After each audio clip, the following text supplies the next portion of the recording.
안녕하세요. 저는 경기도에 사는 30대 중반 여성입니다. 현재는 결혼한 지 2년 정도 됐어요. 아이는 아직 없고요. 원래는 태평하게 언젠가는 생기겠지 하고 생각했는데 요즘 들어 조금 불안해져서 병원에 가볼까 하는 생각을 하고 있습니다. 저는 한 명이라도 제 아이를 꼭 가지고 싶거든요.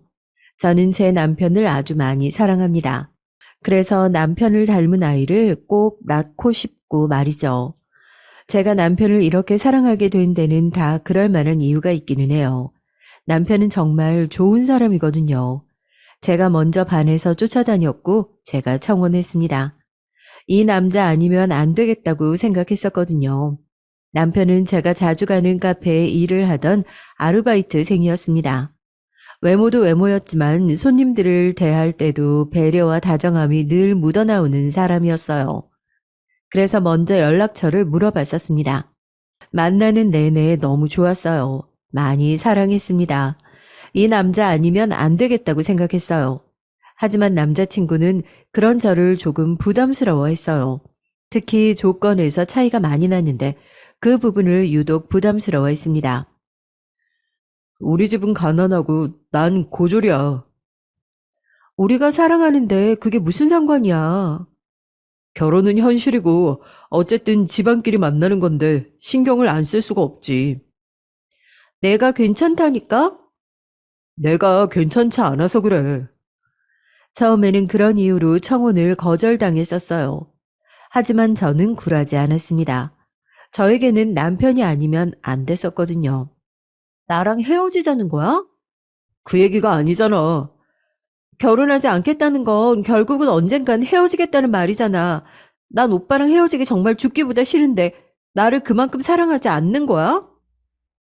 그 말이 아니라 사랑하니까 함께 이겨내면 되는 거잖아.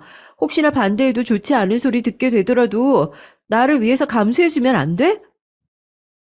정말 얼마나 많이 싸우고 얼마나 많이 설득했는지 몰라요.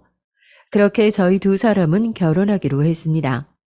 뭐 남편도 결국에는 저와 헤어지기 싫어서 한 선택이라고 나중에는 말해주더군요.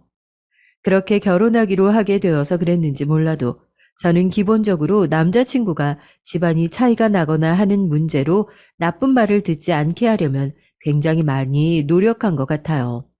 하지만 그다지 소용은 없었습니다. 일단 저희 부모님이 상당히 마음에 안 들어 하셨거든요. 사람을 봐야지 조건이 무슨 소용이야? 살다 보면 그런 거 아무 상관없어. 결국 좋은 사람인지 아닌지가 제일 중요한 거라고. 그래도 정도라는 게 있지. 고졸은 너무 하잖니. 그랬어요. 남편은 고졸이었습니다.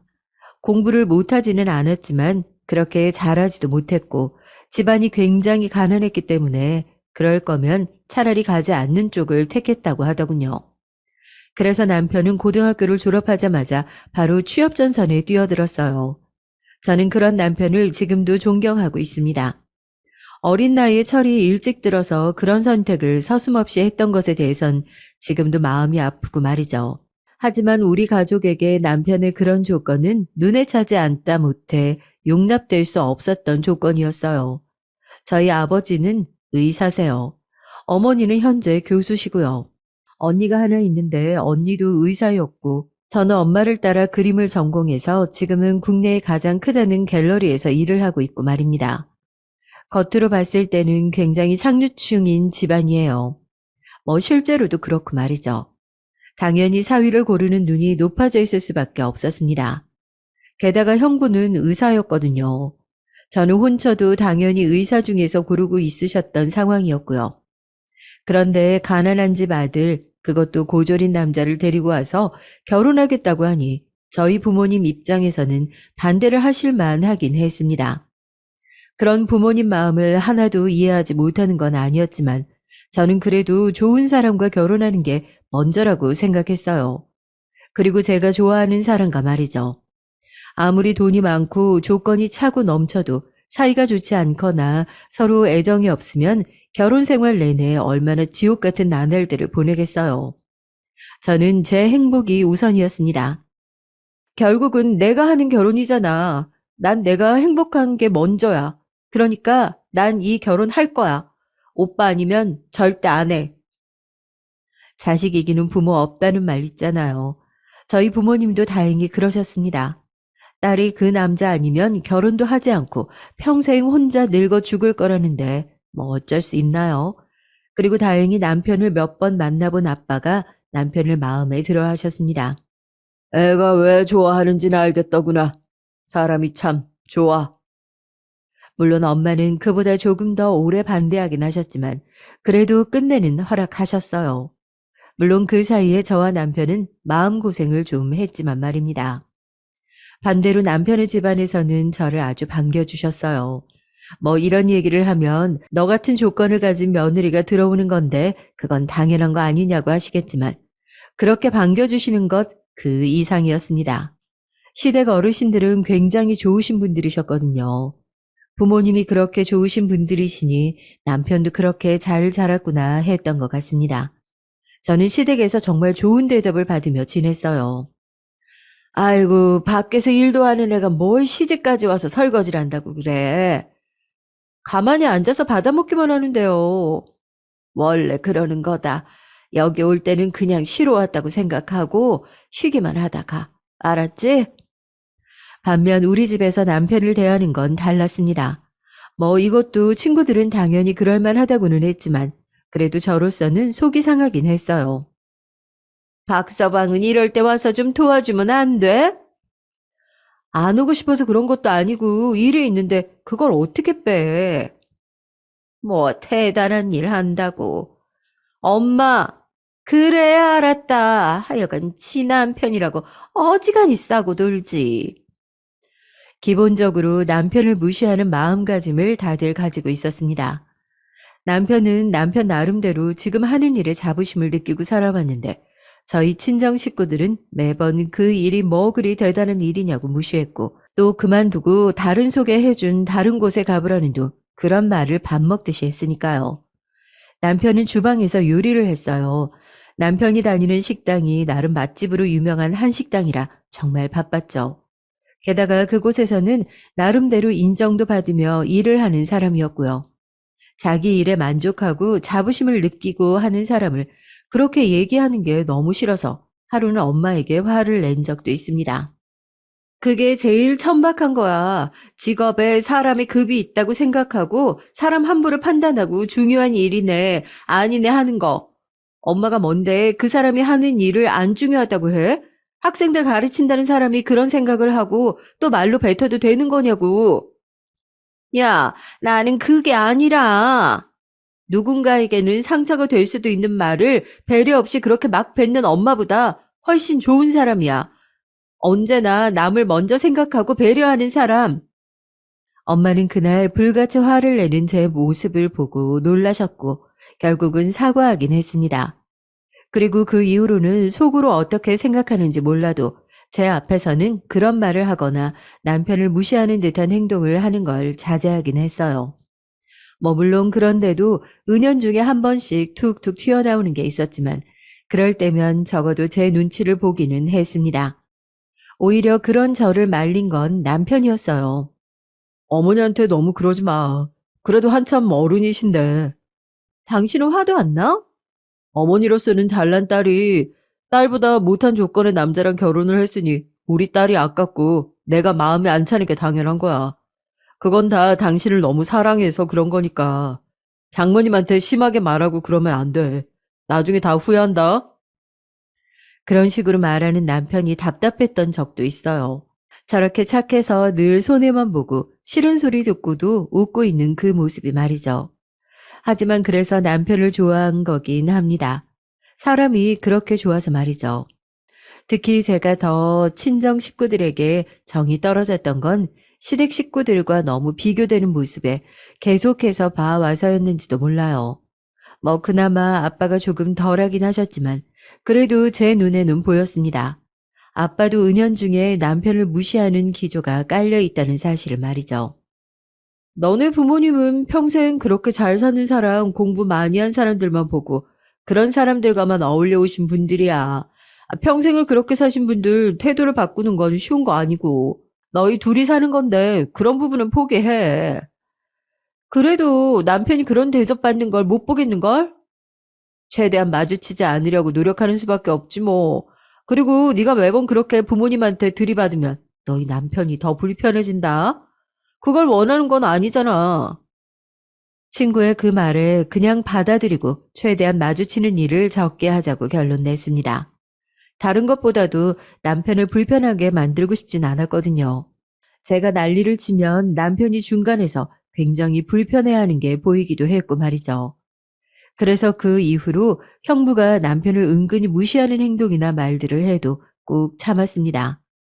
하루는 이런 일이 있었어요. 박서방이 오늘 요리 좀 해줘. 네? 제가요? 매일 하는 일이잖아. 뭐 어려운 일이라고. 그냥 전문가가 해주는 요리 한번 먹어보게. 왜? 힘들어? 아닙니다. 예의라고는 없었어요. 툭 누르면 나오는 자판기도 아니고 준비도 안 되어 있는 사람에게 그런 식으로 아무렇지 않게 한번 해보라는 둥 그런 얘기를 하는 게 제 상식으로는 도저히 이해가 되지 않았습니다. 뭐 하긴 형부는 원래 그런 사람이기는 했어요. 저는 원래 형부를 싫어했습니다. 언니와 결혼하겠다며 처음 소개받는 날부터 그랬어요. 처음 본 저에게 이런 말을 했었거든요. 그런데 처제는 살을 좀 빼야겠다. 지금보다 5kg 정도만 더 빼면 얼굴이 확 예뻐질 것 같은데? 처음 보는 사람에게 냅다 반말을 하는 것도 저는 솔직히 마음에 들지 않았는데 처음 보는 사이에 그걸 자기 딴은 위한다며 하는 말이라는 게 저는 정말이지 싫었어요. 형부는 매사에 그런 식이었습니다. 기본적으로 남을 평가하는 걸 서슴지 않고 하는 타입의 사람이었고 자신이 가진 것들에 대한 자부심이 대단한 사람이었어요. 앞서 이야기했듯 형부는 의사였습니다. 그리고 형부네 집안 사람들도 다들 재력이며 학벌이며 우리가 흔히들 얘기하는 그 상류층에 부합하는 사람들이었고 말입니다. 남편이 고졸이라는 걸 알게 됐던 날 형부가 처음 했던 말이 생각나요. 아무리 가난해도 요즘 고졸은 진짜 잘 없지 않나? 아니 무슨 그런 말을 그렇게 서슴없이. 아니 뭐가 문제야. 그게 잘못된 거라고 한 것도 아니고 순수하게 놀라워서 그러는 건데. 오히려 처제의 그런 반응이 더 신경 쓰고 있는 것 같은데? 자신이 남에 대한 배려가 부족하고 생각이 없이 말한 걸 늘 그런 식으로 남에게 뒤집어 씌우기도 했고 말이죠. 자주 보는 사이도 아니었고 형부는 부모님과는 달리 더 말이 통하지 않는 사람이라 일이 커지는 게 싫어서 그런 말을 하는 형부에게 화를 내본 적이 없긴 합니다. 제가 지적을 하면 더 와곽하고 소리를 지를 사람이었거든요. 그냥 언니와 대화를 나눈 적은 있어요. 언니가 얘기 좀 해. 사람 그런 식으로 막대하는 거 아니라고. 어머, 얘 웃긴다. 네 형부가 언제 그렇게 또 막대했어? 그냥 물어본 걸로. 사람 면전에 두고 물어보는 게 있고 아닌 게 있는 거야. 눈 가리고 아웅이지. 그런 것도 하나 판단 못하면 그건 사회성을 덜 배운 거 아니야? 언니도 형부도 똑똑한 사람들이 왜 그런 건 모른 척 바보같이 굴어? 넌 말을 뭘 그렇게 해. 내가 지금 하는 말 기분 나쁘지? 형부가 내 남편에게 한 말은 더 기분이 나쁜 말이야. 언니가 좀 하지 말라고 해. 언니 형부한테 그런 말도 못해? 언니와 그렇게 다투고 나면 한동안은 조금 좋아지는 것 같기도 했어요. 하지만 원래 본성이 그런 사람이어서 그런지 시간이 조금 지나면 금방 다시 원래대로 굴었습니다. 어느 순간은 포기하게 됐던 것 같아요. 그래서는 안 되는 건데 저도 익숙해진 겁니다. 사실 매번 화를 내는 것도 감정 노동이라 힘들 거거든요. 그러던 중에 그 사건이 터졌어요. 그날은 저희 친정 아빠 생일이었습니다. 다 같이 만나는 걸 꺼렸지만 그런 날은 피할 수 없잖아요. 그리고 아빠가 남편이 해주는 음식을 정말 좋아했거든요. 그래서 드시고 싶다고 다른 선물은 필요 없으니 음식을 해줄 수 있냐고 물어오시는데 거절할 수도 없었고 말이죠. 나는 장인어른이 내 요리 좋아해 주시는 거 너무 좋아. 다른 곳에서 좋다는 거 다 드시고 다니시는 분의 인정을 받은 거잖아. 그리고 남편이 그렇게 좋아하기도 했고 말이죠. 남편은 정말 너무 행복해하며 아빠의 생일상을 준비했습니다. 그런 남편을 보면서 자기 별로 좋아하지도 인정해주지도 않는 처가에 그렇게 잘하고 싶어 라는 말이 목 끝까지 차올랐지만 참았어요. 그렇게 좋아하는 남편의 모습을 정말 오랜만에 봐서 그 기분을 망치게 하고 싶지는 않았거든요.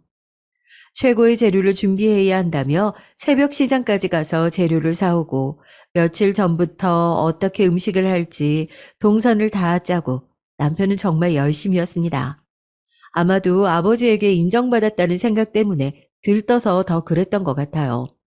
다시 생각해도 그랬던 남편이 너무 짠하게 느껴지는 부분이에요. 그 덕에 아빠의 생신상은 정말 혼자서 차렸다기에는 믿기지 않는 화려하고 풍성한 생일상이었습니다. 와, 이거 사온 거 아니고 직접 다 만든 거 맞아? 새벽 시장까지 다녀왔어. 재료 좋은 거 산다고. 이야, 대단하다. 오늘 아빠 호강하시겠네?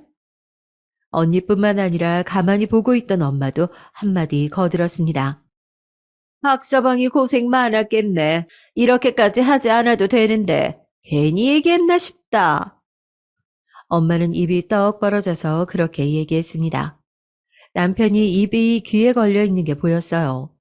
엄마에게서 그렇게 인정받는 듯한 말을 듣는 게 거의 처음이나 다름없었거든요. 남편이 너무 좋아하는 모습을 보고 저는 마음이 아팠습니다. 그때였어요. 뭐 업으로 삼는 건데 이 정도는 해야 업이죠. 뭐가 그렇게 대단하다고. 언니와 장모님의 칭찬에 형부는 빈정이 상한 듯 했습니다. 솔직히 그게 어디가 빈정이 상할 일인진 아직도 모르겠지만 말이죠. 아마 형부는 그간 남편을 무시하면서 자기가 대단하다는 걸 확인했던 것 같아요. 그렇지 않고서야 저런 칭찬 비슷한 말을 들은 것만으로도 그렇게 기분이 나쁜 티를 팍팍 낼 수는 없으니까 말입니다. 아니, 형부, 무슨 말을... 제가 그렇게 말을 하려는데 남편이 저를 툭 쳤어요. 저는 입을 꾹 다물 수밖에 없었습니다. 그날은 아빠의 생일이기도 했고 남편이 모처럼 부모님께 인정 아닌 인정을 받아 기분이 좋은 날이었으니 말입니다. 제가 거기서 말을 더하면 형부는 참지 않는 사람이었기 때문에 대받아칠 게 뻔했고 그러면 분위기가 순식간에 안 좋아질 건 너무나 당연했기 때문입니다. 아이고, 박서방 덕에 이렇게 거한 생일상도 다 받아보고 내가 괜히 요리해달라고 그런 거 아닌가 모르겠네. 고생을 너무 많이 했겠어. 아닙니다. 장인어른이 제 요리를 좋아해 주셔서 너무 기분 좋게 준비했어요. 하는 내내 너무 즐거웠습니다. 아이고, 그렇게 말해주니 고맙네. 아빠는 그렇게 얘기를 하며 휴대폰을 꺼내 남편이 해준 음식들의 사진을 여러 장 찍기 시작했어요. 그걸 왜 그렇게 많이 찍냐는 엄마의 물음에 친구들에게 사위한테 이런 생일상 받았다고 자랑하려고 그런다 그러시더군요. 그때는 저도 기분이 너무 좋았습니다. 남편을 보니 남편도 너무 좋아하고 있는 것 같더라고요. 사위한테 이런 생일상 받아본 장인은 세상에 나밖에 없을 거야. 아빠의 그 말에 형부의 얼굴이 확 구겨지는 게 보였어요. 그러고는 조용히 말을 했습니다. 한창 신이 나서 사진을 찍고 있는 아빠의 귀에는 그 말이 들어가지는 않았지만 저와 언니 그리고 남편은 똑똑히 들었어요. 돈만 주면 더 좋은 음식 먹을 수도 있는데 저게 뭐가 그렇게 대단하다고. 형부는 그렇게 아빠의 생일 시작부터 기분이 굉장히 많이 나빠져 있는 상태였습니다. 하지만 아빠가 있는 앞에서 형부는 그런 말을 하지 못했어요. 왜냐하면 저희 아빠가 재산이 좀 있으시거든요. 그래서 형부는 아빠에게 늘 입안에 혀처럼 굴었습니다. 어차피 그 재산은 딸에게 돌아오게 될 테니까 말이죠. 아마 저희보다 조금이라도 더 받고 싶어서 그랬던 거겠죠. 늘 자신들이 더 잘 사니까 덜 주시면 어떡하냐고 전전긍긍 했었거든요. 그래서 밥을 먹는 내내 형부는 감정이 불편한 티를 냈어요. 그래서 그랬던 건지 평소보다 술을 많이 마시더라고요. 언니가 옆에서 말리는 게 보였습니다. 뭘 그렇게 술을 급하게 마셔? 천천히 마셔. 아유, 안주가 너무 좋아서 그런가 술이 술술 들어가네. 저는 알 수 있었어요. 그 말은 칭찬이 아니었습니다.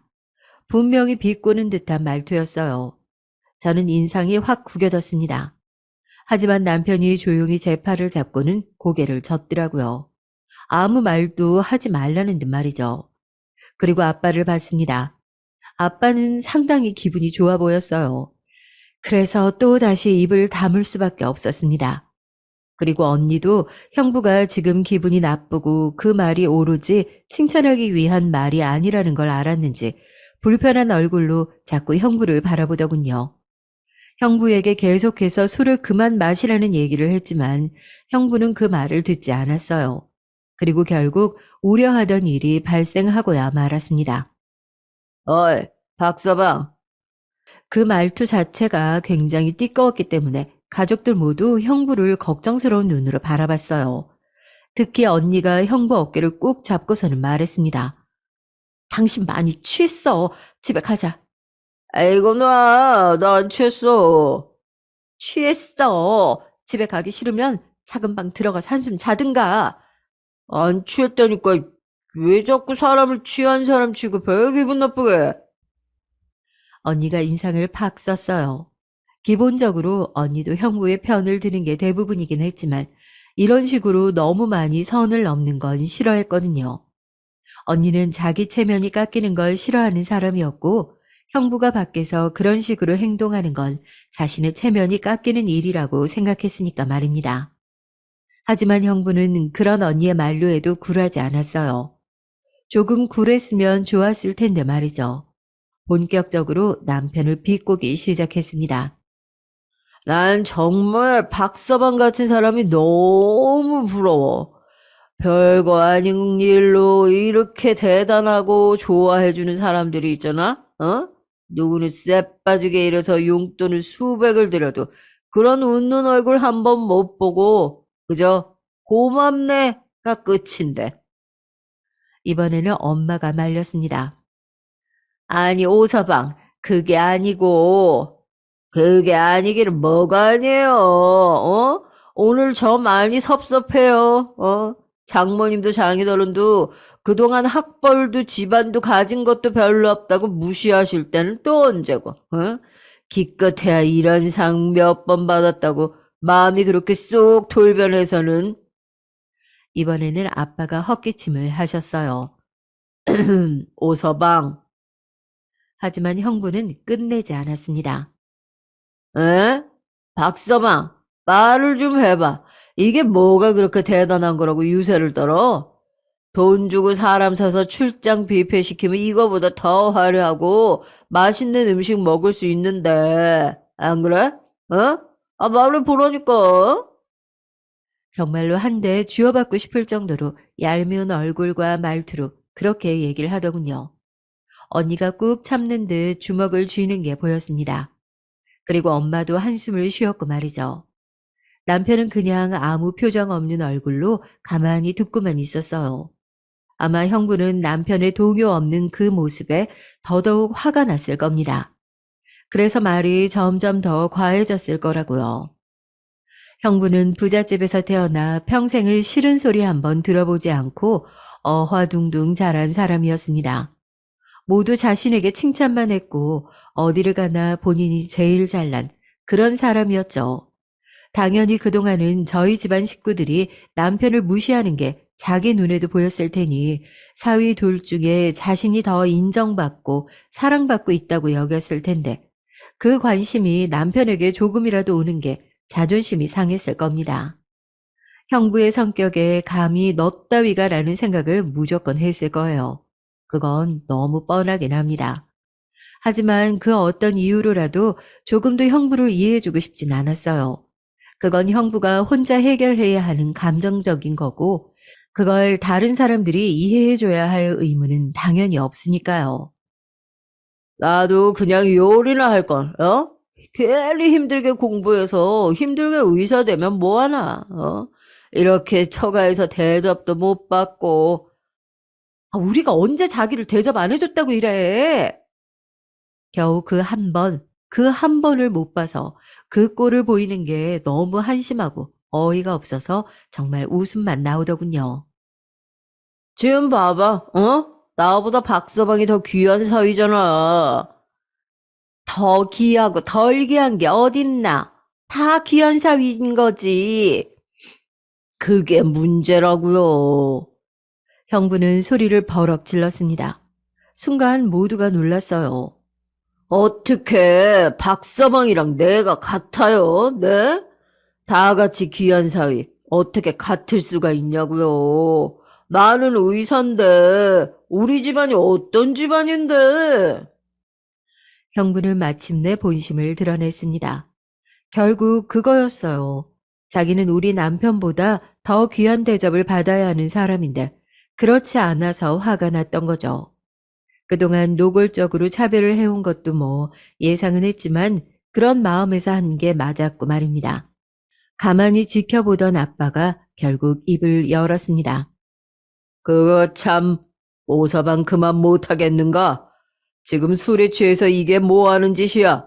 사람을 가진 걸로 판단해서 계급을 나누고 차별하는 그런 사람이었나? 그리고 지금 어른들 다 있는 자리에서 술에 취해서 뭐 하는 거야? 아버지의 그 낮고 단호한 말에 형부는 잠시 움찔했어요. 그러고는 입을 다무는가 했어요. 하지만 아니었습니다. 술 기운이 더 오르는 건지 얼굴이 시뻘개져서는 더 큰 목소리로 말을 이어가기 시작했어요. 아이고, 그러는 장인어른이랑 장모님도 처음에는 고졸에 집안도 가난한 사람이라고 사위 삼기 싫어하셨잖아요. 에? 그럴 때는 언제고. 이제 와서 다 같은 귀한 사위예요. 네? 그 말에 엄마가 인상을 찌푸리며 형부에게 말했습니다. 그 얘기를 지금 왜?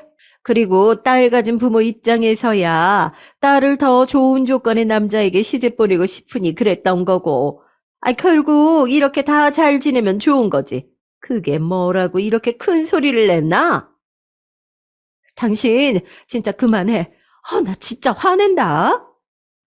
언니의 표정이 사뭇 심각해졌습니다. 저희 언니는 한 번 화가 나면 정말 무서운 사람이었거든요. 가족들 모두 그걸 알아서 언니가 정말 화가 나기 전에 그럴 만한 일을 멈추거나 혹은 그럴 상황을 피했고요. 본능적으로 알 수 있었습니다. 언니는 정말 폭발하기 일보 직전이라는 것을 말이죠. 아니, 당신도 태도를 이렇게 싹 바꾸는 건 아니지. 내가 무슨 태도를 바꿨다고 이러는 거야? 아니, 당신도 박서방 은연중에 무시했잖아. 형부는 본인 입으로 인정한 겁니다. 본인이 남편을 무시하고 있었다는 사실을 말이죠. 뭐 알고는 있었지만 그런 식으로 확인 사살을 받으니 상당히 기분이 상하긴 하더라고요. 원래 알고 있었던 것과 그걸 확답으로 받는 건 다르니까요. 진짜 이 집 식구들 단체로 약 먹었나 싶어. 아니 어떻게 나 같은 사위를 두고 저런 사위를 더 예쁘다 할 수 있는 거냐고. 지금 다들 제정신이야? 술에 취해서 고래고래 소리를 질러대는 형부를 일단 말려야만 했어요. 그래서 남편이 형부의 팔을 잡았습니다. 그 집에서 가장 젊은 남자이다 보니 힘을 쓸 수 있는 사람은 남편밖에 없었거든요. 형님, 그만하세요. 에, 이거 지금 네가 나를 잡은 거야? 네가 뭐라고 나를 잡아? 어? 너 따위가 뭐라고? 형부는 그렇게 소리를 지르며 남편을 쳐내듯 밀쳤어요. 남편은 바닥에 쓰러지듯 엎어졌습니다. 야, 어디서 나대? 야, 이 새끼야. 고졸 주제에 나대지 마. 저는 순간 눈이 핑 도는 게 느껴졌어요. 정말 이제 이성을 잃는다는 게 이런 걸 얘기하는구나 싶은 마음이 들었습니다. 지금 말 다 했어요? 제가 그렇게 낮게 말했습니다. 그러자 형부는 제 쪽으로 고개를 돌렸죠. 그러고는 삿대질하며 저에게도 소리를 지르기 시작했습니다. 이게 다 처제 때문이야, 어? 조건에 맞춰서 우리 집이랑 얼추 비슷한 사람 데리고 와서 결혼하면 좀 좋아? 왜 저런 조건도 안 되고 수준도 안 맞는 사람 데리고 와서 결혼하겠다고 설치긴 설쳐. 그러면서 저에게도 성큼성큼 다가오더군요. 저보다 덩치도 한참이나 큰 형부의 모습에 아마 평소라면 쫄았을지도 몰라요. 하지만 그날은 앞서 얘기했듯이 화가 너무 많이 나서 이성을 잃은 상태였습니다. 그리고 저에게는 무기가 있었어요. 어? 그러니까 저 자식이 주제도 모르고 내 앞에서 깝치는 거 아니야. 짝 하고 온 거실에 누군가가 누구의 뺨을 후려치는 소리가 울려 퍼졌습니다. 그리고 그건 제가 형부의 뺨을 내리치는 소리였어요. 순간 모든 식구가 놀랐습니다. 당연하죠. 제가 형부의 뺨을 사정없이 내리쳤으니까요. 사실 제가 그동안 남편을 무시할 때 식구들에게 기분이 안 좋은 티를 내거나 말을 직설적으로 하는 편이긴 했지만 저는 누군가를 때려보거나 했던 적이 없던 사람이었거든요. 그런 폭력을 아주 싫어하기도 했고 말입니다. 그런 저를 알고 있으니 식구들이 놀라는 건 당연했어요. 우선 식구들보다도 제가 더 놀랐고 말입니다. 손이 그냥 먼저 나간 거거든요. 처제, 지금 미쳤어? 미친 건 제가 아니라 형부죠. 사람을 앞에 두고 면전에다가 어떻게 그런 말씀을 하실 수가 있으세요? 그것도 배울 만큼 배웠다는 사람이 매일 자기는 상류층이라는 말을 밥 먹듯 하는 사람이 형부는 멍하니 자신의 볼에 손을 가져다 대고 제 얘기를 듣고 있다가 뭔가 이야기하려는 듯 입을 벌렸지만 이번에도 제가 먼저 선수를 쳤습니다. 그리고 이 사람이 어떤 사람인 줄 알고 감히 이런 대접을 하는 거예요? 그 순간 남편은 그 자리에서 굳었어요. 제가 이 얘기를 하리라고는 상상도 못한 것 같았습니다. 언젠가 할 얘기긴 했지만 말이죠. 그, 그게 무슨 소린데? 뭐, 어떤 사람인데? 이제 저는 형부가 아니 모든 사람이 모르는 얘기를 시작해야 했습니다. 그 전에 남편이 어떤 사람인지, 형부가 왜 남편에게 그래서는 안 되는 건지 먼저 여러분께 설명해 드릴게요. 이야기가 꽤 길긴 해요. 저희 시댁은 어르신들이 참 좋으신 분들이라고 몇 번이나 얘기했었잖아요. 저희 시댁 어르신들은 형부의 가족과 아는 사이였습니다. 뭐 일방적으로 시댁의 식구들이 형부의 가족들을 기억하는 거긴 했지만 말이죠. 형부의 아버지도 의사세요. 형부는 말 그대로 의사 집안이고 말입니다.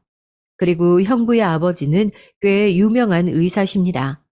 여기서 구체적으로 장기의 위치까지는 말할 수 없지만 어쨌든 암 수술에 있어서는 상당히 권위자였던 분이세요. 지금은 은퇴를 하시고 집에서 책을 쓰고 계시는 중이라 들었지만 말입니다. 그리고 시아버지의 아버지는 그 형부의 아버지에게 수술을 받은 적이 있어요. 한 30년도 더 된 옛날 얘기긴 합니다. 그때는 의료사고가 뭔지도 모를 때였어. 그냥 의사는 하늘, 특히 우리같이 돈 없는 환자들은 땅, 뭐 그런 시절이었지.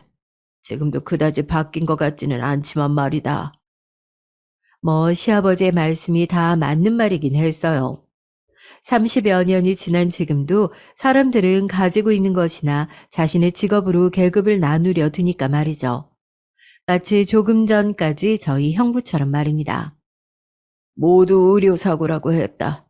안에 뭔가 굉장히 큰 실수가 있었다고.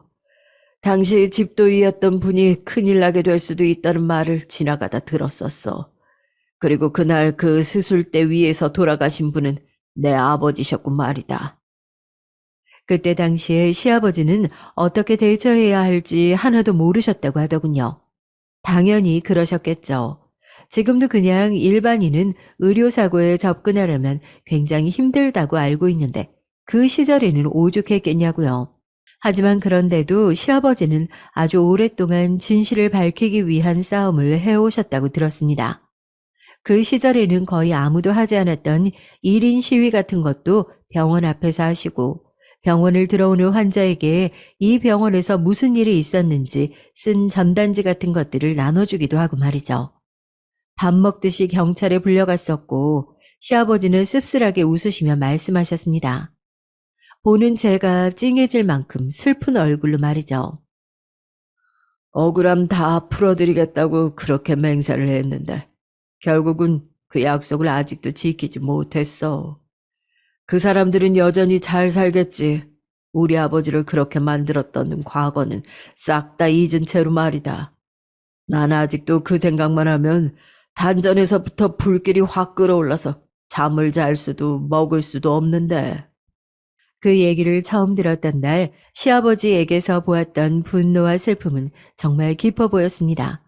당연히 그럴 수밖에 없었겠죠. 정말이지 평생의 원수일 테고 그 되갚음을 하나도 하지 못한 채로 끝났으니 말입니다. 그리고 시아버지는 정말 뜻밖의 장소에서 그 평생의 원수와 다시 재회하게 됐습니다. 뭐 다들 예상하시겠지만 그건 바로 제 결혼식장이었어요. 시아버님이 평생의 원수라 말하며 얼굴도 이름도 하나도 잊지 않고 똑똑히 기억하는 상대는 다름 아닌 형부의 아버지셨습니다. 그날은 정말이지 티를 하나도 내지 않으셔서 몰랐거든요.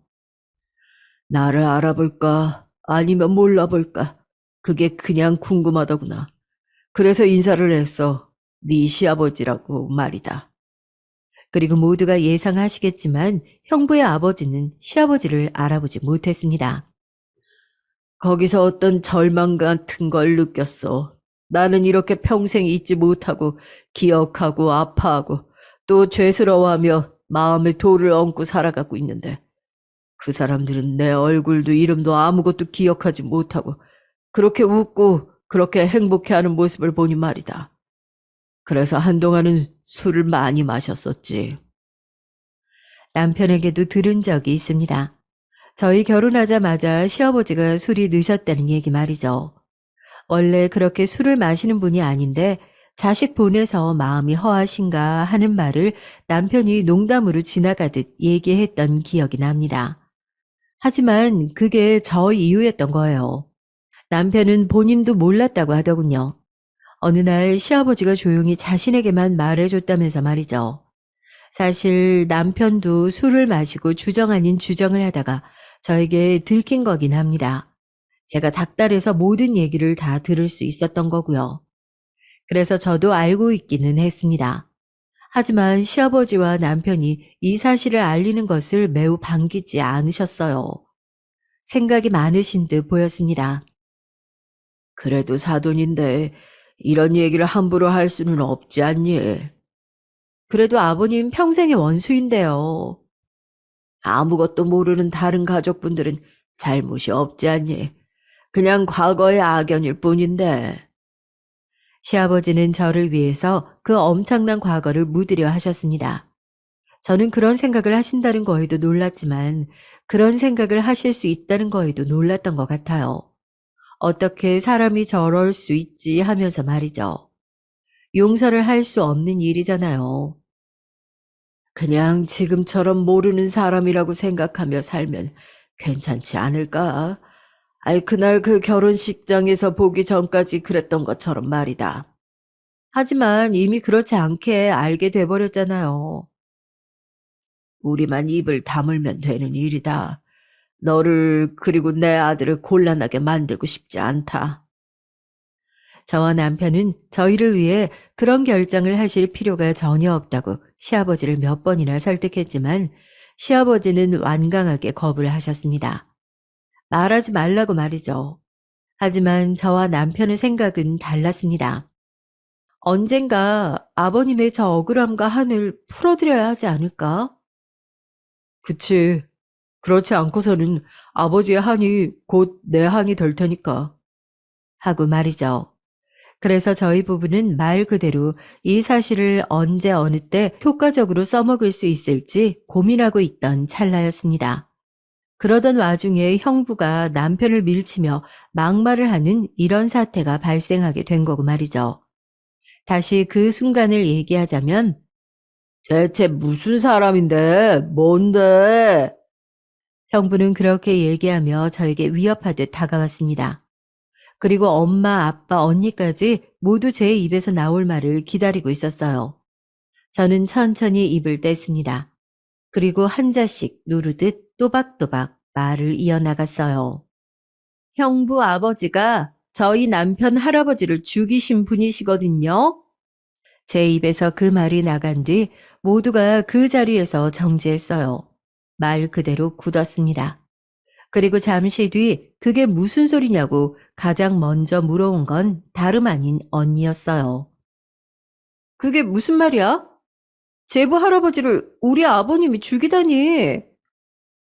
제가 아직도 무슨 말인지 생각하는 듯 멍하게 있는 형부를 바라보며 말했습니다. 그니까 형부가 저희 남편한테 이러시면 안 된다고요. 진짜 벌 받으신다고요. 우리 아버지가 뭐? 아니, 우리 아버지가 무슨 짓을 하셨다고 이래? 그렇게 소리를 버럭 지르는 형부를 노려보듯 보며 말했습니다. 30여 년 전 박필복 씨의 보호자이자 아드님인 박정팔 씨 기억나시냐고. 형부 아버님께 한번 물어보세요. 기억 못하시면 그건 정말 저도 너무 화가 날 것 같으니까. 그날은 그렇게 마무리됐습니다. 사실 아빠의 생일날 그럴 생각은 정말 하나도 없었는데 어쩌다 보니 그렇게 된 게 의도하지는 않았지만 너무 죄송했어요. 그래서 저와 남편이 아빠에게 따로 사과를 했습니다. 괜찮다.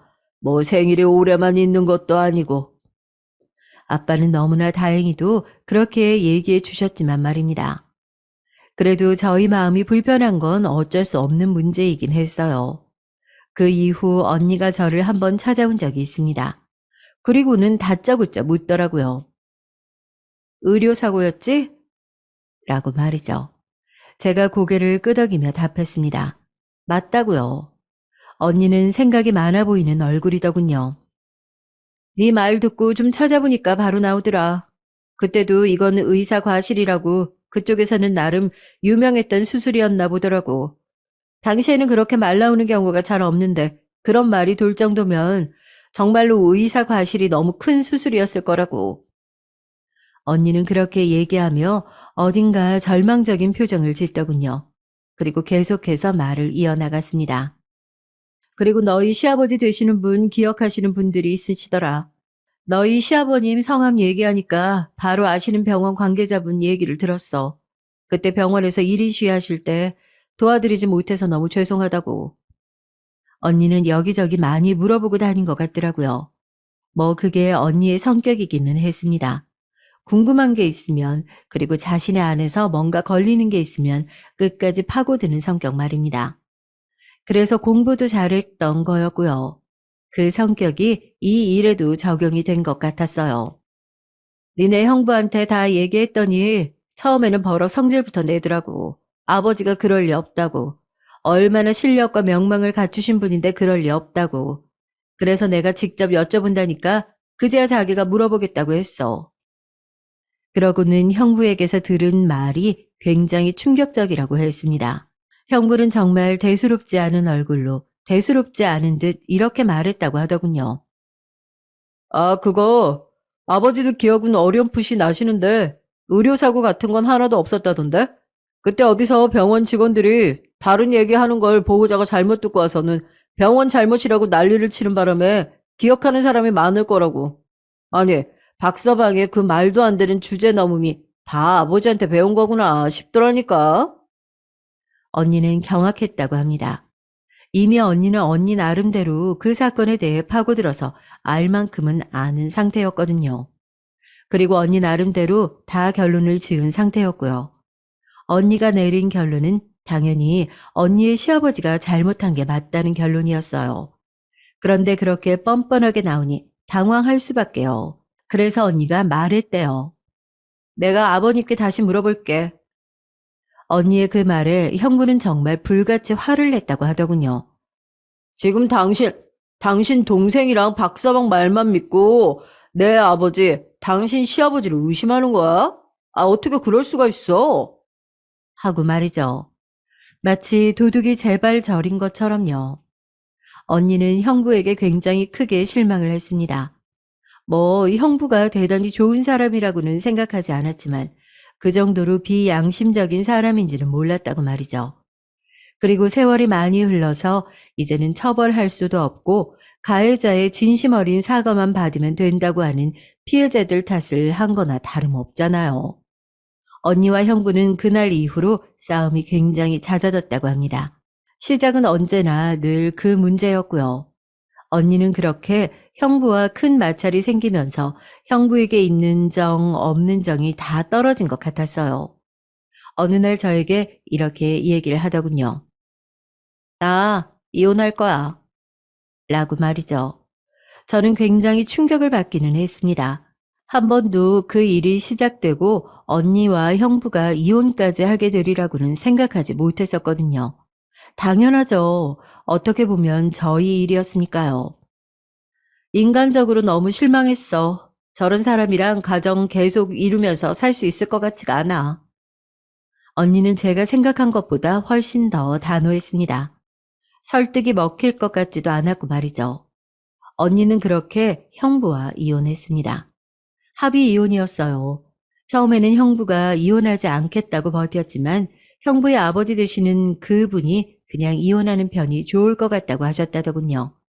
뭐 그랬겠죠. 저희 시아버지와 넓게 보면 가족인데 그렇게 얽혀 있는 게 상당히 부담스러웠을 거라고 저는 그렇게 생각하긴 합니다. 언니는 그렇게 새 출발을 하게 됐고 저희 부부는 본격적으로 형부의 아버지, 그러니까 언니의 전 시아버지에 대해 파헤치기 시작했어요. 생각보다 그 병원은 비리가 많았고 또 생각보다 그 시절 그 병원에서는 의료사고가 잦았던 것 같더라고요. 저희가 여기저기 피해자를 찾는다는 소식이 들리자마자 굉장히 많은 분들이 연락을 해오셨어요. 그리고 그렇게 모은 자료들과 피해자들의 증언을 모아 방송국에 제보를 했습니다. 결과는 완전 다행히도 방송을 탈 수 있게 됐어요. 저희가 자료를 굉장히 많이 준비해 왔다며 그쪽의 제작진 분들이 자신들이 할 일이 없겠다고 오히려 감사의 표시를 해올 정도였습니다. 그렇게 그 병원의 일은 방송이 나갔고 언니의 전 시아버지의 일은 많은 사람이 알게 됐습니다. 병원 비리에 대한 걸로 말이죠. 그분이 아마 진심으로 사과만 하셨어도 일이 이렇게는 커지지 않았을 거예요. 아마 언니도 이혼하지 않았을 테니 아들의 인생에도 회방을 놓은 게 되고 말입니다. 그렇게 그분은 많은 사람이 그분의 잘못을 알게 본인이 스스로가 자처했어요. 형부가 언니와 저를 찾아와서 그래도 한때 가족이었던 사람에게 어떻게 이럴 수 있냐고 따져 물었지만 그건 제가 묻고 싶은 말이었습니다. 어떻게 가족인 자신의 부인에게까지 그런 말도 안 되는 거짓말로 자신의 아버지를 비호할 수 있냐고 말이죠. 죄송합니다. 단지 그 사과 한마디만 바랬을 뿐인데요. 아마 형부가 그날 남편을 그렇게 무시하지 않았다면, 그리고 언니의 전 시아버지가 그 사건을 부정하지 않고 저희 시아버지에게 사죄를 드리러 왔다면 지금쯤은 모두가 행복한 결말이 되어 있을 거라는 생각에 형부와 그의 아버지가 더더욱 원망스러운 것도 있었어요. 그리고 끝끝내 사과 한마디 듣지 못한 저희 시아버지도 말이죠. 시아버지는 이렇게 말하시더군요. 그래도 너희 덕에 우리 아버님 일이 세상에 이렇게 나오고 많은 사람이 알게 되어 얼마나 좋은지 모른다. 그때 혼자 종이 들고 그 병원 앞에 서 있었을 때는 아무도 알아주는 사람이 없어서 저 사람 미친 거라는 얘기도 많이 들었었는데 말이다. 시아버지는 그렇게 말씀하시면서 눈물을 훔치시더군요. 그리고는 감격스러운 말투로 말을 이어나가셨습니다. 이제는 아버지도 하늘에서 한을 푸셨을 거로 생각한다. 그리고 나도 이제는 죄스러운 마음을 덜었고 너희들도 얼마나 고마운지 몰라. 정말 고맙다. 그 말을 듣는 저도 같이 울었던 것 같아요. 제 얘기는 여기까지입니다. 아마 들으시는 많은 분들이 얘기가 이렇게 진행될 거라고는 전혀 생각하지 못하셨을 거예요. 저도 사람의 인연이라는 게 이렇게 이어질 수 있구나. 운명 같은 게 정말 있는 게 아닐까 하는 생각을 이번 일을 겪으면서 정말 많이 했던 것 같습니다. 남편과 저는 물론 언니도 아주 잘 지내고 있어요. 양육권도 당연히 언니가 가지고 와서 조카도 잘 키우고 있고요. 저희 언니 능력 있고 또 저희 집이 부자니 걱정은 없습니다. 아, 저희 엄마 아빠도 처음에는 무슨 이혼하시며 굉장히 놀라셨는데 이야기를 다 듣고 나서는 그런 집과 사돈이었던 게 싫다며 고개를 절레절레 저으셨고 말이죠. 아빠는 내년에 남편에게 식당 하나를 차려줄 계획이에요. 아직 남편에게는 얘기하지 않았지만 말입니다. 아빠는 남편의 요리에 정말 진심이시거든요. 저는 이제 그만 얘기를 마쳐야 할 것 같습니다. 어쩌다 보니 너무 길어지게 된 것 같네요. 긴 얘기 함께 해주셔서 너무 감사합니다. 들으시는 분들 모두 언제나 좋은 일만 가득하시길 바랄게요. 안녕하세요. 임대업을 하고 있는 60대 여성입니다. 제게는 딸아이가 하나 있어요. 심장이 약하게 태어나서 어릴 때는 병원을 계속 다녀야 했지만 초등학교 때 수술을 받고 나서부터는 다른 아이들과 다름없이 자랐습니다. 그래서 그런지 아직도 저는 딸아이를 보면 그때의 모습이 생각나 딸아이를 어린애 취급하게 된답니다. 물론 그때마다 딸아이는 자신은 다 큰 성인인데 왜 그러냐고 정색을 하지만요. 하지만 저희 남편이 살아 있었더라면 더 하지 않았을까 싶습니다. 남편은 딸아이가 고등학생일 때 폐암으로 세상을 먼저 떠났어요. 제가 임대업을 시작한 것도 이때부터죠. 임대업은 친정의 가족 사업이나 마찬가지였습니다. 그래서 남편이 죽은 뒤로는 제가 맡아서 하게 됐어요. 남편은 지금 말로는 딸 바보라고 할까요? 태어났을 때부터 다양한 이벤트로 딸아이를 웃게 만들던 사람이었죠. 딸아이가 울기라도 하는 날에는 본인이 더 슬퍼하면서도 혹시나 누가 우리 딸을 울릴 것은 아닐까 아주 눈에 불을 켜고 범인 색출에 나섰답니다. 딸아이는 중학교 때부터 교사가 되는 것이 꿈이었어요. 아이들을 좋아해서 초등학교 교사가 되는 것을 희망했죠. 그러다 중학교 3학년 때부터는 수학이 재미있고 수학을 다른 사람들에게 가르쳐 주는 것이 좋다고 하더니 수학 교사로 목표를 바꾸더군요. 솔직히 저는 반대했습니다. 선생이란 직업이 쉬운 일은 아니잖아요. 그것도 교사, 즉 학교 선생님이면 아이들의 전반적인 생활에 신경을 써야 하는 그런 존재니까 딸아이가 상상하는 것과는 차이가 많이 날 것이기 때문이죠. 하지만 딸아이는 그 모든 것을 생각했다고 말하며 그래서 더욱 선생님이 되고 싶다고 하더라고요. 단박에 임용고시까지 패스한 딸아이는 다행스럽게도 근처 중학교에 자리가 나서 바로 출근할 수 있었습니다. 그렇게 임용고시 패스 이후 2년 정도 지났을까요? 딸아이의 고모가 선을 볼 생각이 없냐고 하더군요. 옷가게를 하던 애들 고모는 남편의 이복 동생으로 이혼 이후 혼자서 살고 있었습니다. 남편의 외도로 이혼을 한 애들 고모는 제대로 위자료도 받지 못한 상태였어요.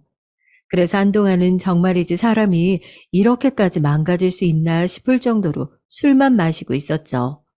그 모습을 보다 못한 제가 옷가게를 하나 마련해 줬습니다. 죽은 남편의 동생한테 그것도 이복 동생한테까지 그렇게 해줄 필요가 있냐고 당연히 주변에서는 한마디씩 했죠. 하지만 남편은 살아있는 동안 다른 동생들보다 이복 동생이 애들 고모를 더 많이 예뻐하고 챙겼었거든요. 그래서 그냥 넘어갈 수가 없었습니다. 그랬던 애들 고모가 그동안은 코빼기도 보이지 않더니 갑자기 선이라니 무슨 소리인가 싶었어요. 아, 이제 지연이도 결혼해야죠. 아, 남자친구 없으면 이 사람 한번 만나보라고 해요. 아, 동창 아들인데 인물도 훤하고 사업 수단도 좋아서 가게도 여러 군데 있나 보더라고요. 저는 애들 고모에게서 사진을 한 장 받았습니다. 입가가 고집 있게 보이더군요. 저는 딸아이에게 물어는 보겠다고 하고 말을 줄였습니다. 애들 고모가 가고 나서도 한참은 사진만 보고 있었어요. 딸아이에게 선자리가 들어오다니 벌써 그렇게 컸나 싶더라고요. 예전에 남자친구가 생겼다는 얘기를 듣는 것과는 또 다른 기분이 들었습니다. 그날 저녁 딸아이에게 사진을 보여주며 만나보라고 했더니 길게 고민도 하지 않고 알겠다고 하더군요. 저는 거절해도 괜찮다고 했어요. 만나면 다 결혼하는 세상도 아니고 고모가 소개시켜주는 사람이라면서요. 고모 입장도 있는데 그냥 한번 보고 말죠. 그리고 또 누가 알아요? 괜찮은 사람일지?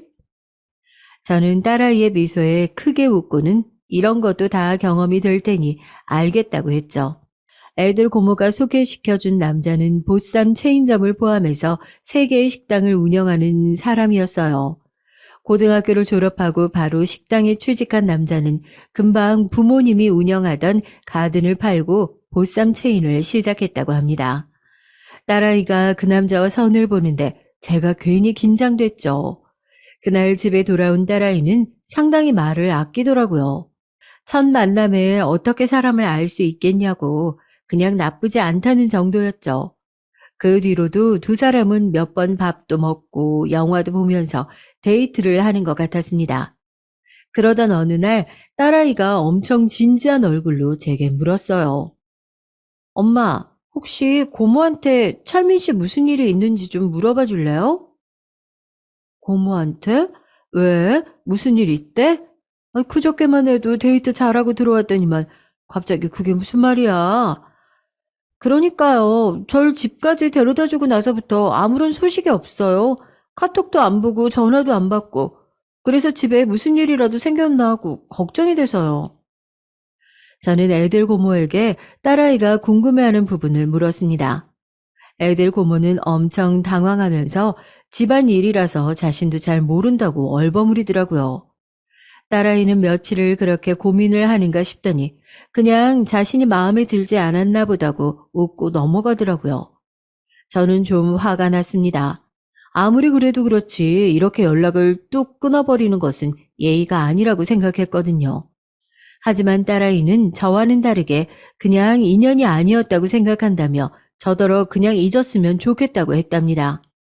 저는 정말 그 철민이라는 남자에 대해서 까맣게 잊고 있었어요. 평소보다 늦게 들어온 딸아이는 놀라운 얘기를 제게 해주었습니다. 딸아이 말에 의하면 수업을 마치고 나오는데 교문 앞에 그 남자가 기다리고 있더랍니다. 잠깐 얘기 좀 하고 싶다고 말이죠. 물론 딸아이는 할 말이 없다고 딱 거절했다지만 남자가 마지막이 돼도 좋으니까 제발 얘기 좀 들어달라고 사정을 했다고 하더군요. 그래서 이유라도 들어보자는 마음으로 따라갔다 오는 길이라고 말했습니다. 겁도 없이 거기를 어디라고 갔다 오기는 따라갔다 와. 너한테 무슨 해코지라도 하면 어쩌려고. 그런 일이 있으면 엄마한테 연락이라도 좀 하든가. 엄마도 참 모르는 사람도 아니고 변명이라고 해도 좋으니까 얘기 들어달라고 하는데 딱 잘라 거절을 어떻게 해요. 제가 한두 살 어린 애도 아니고 무슨 걱정을 그렇게 하세요? 그리고 봐요. 아무 일도 없이 돌아왔잖아요. 그걸 지금 말이라고 하니? 도대체 너는 왜 이렇게 조심성이 없어? 뉴스도 안 봐? 제가 워낙 정색을 하고 화를 내자 그제야 딸아이는 잘못했다고 2번 다시는 이런 일을 만들지 않겠다고 약속을 했죠. 그러고는 남자와의 대화를 들려주었습니다. 남자가 갑자기 잠수를 타게 된 것은 아팠기 때문이라고 하더군요. 딸아이와 여러모로 맞는 부분이 많아서 진지하게 만남을 이어가고 싶다고 생각했던 찰나에 알게 됐다고 하면서 그래서 더 마음이 깊어지기 전에 정리를 하려고 했답니다. 모든 사실을 솔직하게 얘기해 볼까도 했지만 아프다는 사실이 오히려 동정을 살 것 같아서 차마 입이 떨어지지 않았다고 하면서 그러다 보니 차일피일 얘기하는 것이 미뤄져 결국에는 잠수를 탄 것처럼 되었다고 말이죠. 얘기를 하는 딸아이의 모습을 보니 남자의 해명에 마음이 많이 풀린 것 같더라고요. 저는 그래서 다시 나타난 이유는 뭐라고 하더냐고 물었죠. 딸아이는 잠시 머뭇거리더니 다시 기회를 달라고 말했다고 했어요. 만약 저였더라면 뒤도 돌아보지 않았겠지만 딸아이는 생각이 다른 듯 보였습니다. 기회를 달라고 했다는 얘기를 하면서 제 눈치를 살피는 것 같았죠. 그 모습을 보고는 이미 딸아이의 결정을 알 것 같았죠. 기회를 다시 주는 것도 나쁘지 않겠다 싶었어요. 모른 척해도 상관은 없을 텐데 아팠다고 이렇게 찾아와서 사과할 정도인 것으로 봐서는 그래도 나쁜 사람인 것 같지는 않아서요. 그 사람 말을 다 믿을 수 있겠어? 아무리 아팠다고 하지만 카톡 하나 정도는 충분히 했을 텐데 엄만 솔직히 믿어야 하나 싶기도 하다. 딸아이는 제 말을 가만히 생각에 잠겼습니다. 말이 그렇잖아요. 몸이 좋지 않아서 당신과 만날 수 없다고 카톡을 남겨도 남길 수 있는데 끝까지 입 다물고 있다가 이제 와서 갑자기 사실 그때는 그랬다며 얘기를 한다는 것이 과연 믿어도 될 만한 사람인가? 저는 그런 생각이 들었거든요. 하지만 딸아이는 조금 더 만나보고 싶다고 하더군요. 저는 더 이상 설득은 무리겠다 싶어 딸아이 마음대로 좀 더 지켜보기로 했습니다. 딸아이에게 좋은 감정이 있었던 것은 사실이었는지 진지하게 만나보기로 한 이후 남자의 행동은 정말 많이 달라졌습니다. 이전과는 다르게 딸아이에게 신경을 많이 쓰더군요. 갑자기 잠수를 탔던 사람과 동일인이 맞는지 의심스러울 정도였어요. 하루는 딸아이가 갑자기 몸살이 심하게 걸렸던 적이 있었어요. 1년에 한두 번은 그렇게 심하게 앓아눕더라고요. 쉬는 날이라 다행이라고 하면서 응급실을 다녀와서는 하루 종일 약을 먹고 잠만 잤죠. 월요일 출근하려고 일찍 일어난 딸아이는 그나마 움직일 수 있어 다행이라고 하더니 갑자기 폰을 보다 말고 허겁지겁 밖으로 나가더라고요. 저는 아침부터 무슨 난리인가 싶었죠. 그런데 들어오는 딸아이의 손에 보자기가 있더라고요. 저는 밖에 나가서 뭘 가지고 들어왔냐고 물었습니다. 딸아이는 남자가 가져다 뒀다고 연락이 왔다며 제가 보는 앞에서 보자기를 풀더라고요. 그 안에는 큰 보온병에 죽이 가득 담겨 있었습니다. 딱 먹기 좋을 만큼의 온도였죠. 그릇으로 옮겨놓고 보니 버섯과 각종 야채의 전복도 보였습니다. 아무리 봐도 시판되는 죽은 아니었어요. 딸아이는 감동받은 얼굴을 하고는 엄청 맛있게 먹었습니다. 저도 먹어봤는데 간도 딱 좋고 정말 맛있더라고요. 누가 만들었는진 모르지만 정말 음식 솜씨가 좋구나 싶었답니다. 아직 몸도 성하지 않은데 버스나 지하철을 어떻게 타려고? 엄마가 데려다 줄게. 오늘 일정 괜찮으세요? 할아버지가 시키신 일 있다고 하지 않으셨어요? 너 데려다 주고 가도 늦지 않아. 걱정하지 말고 어서 나가자. 저는 평소보다 이른 시간에 딸아이를 데려다 주기 위해 나섰죠.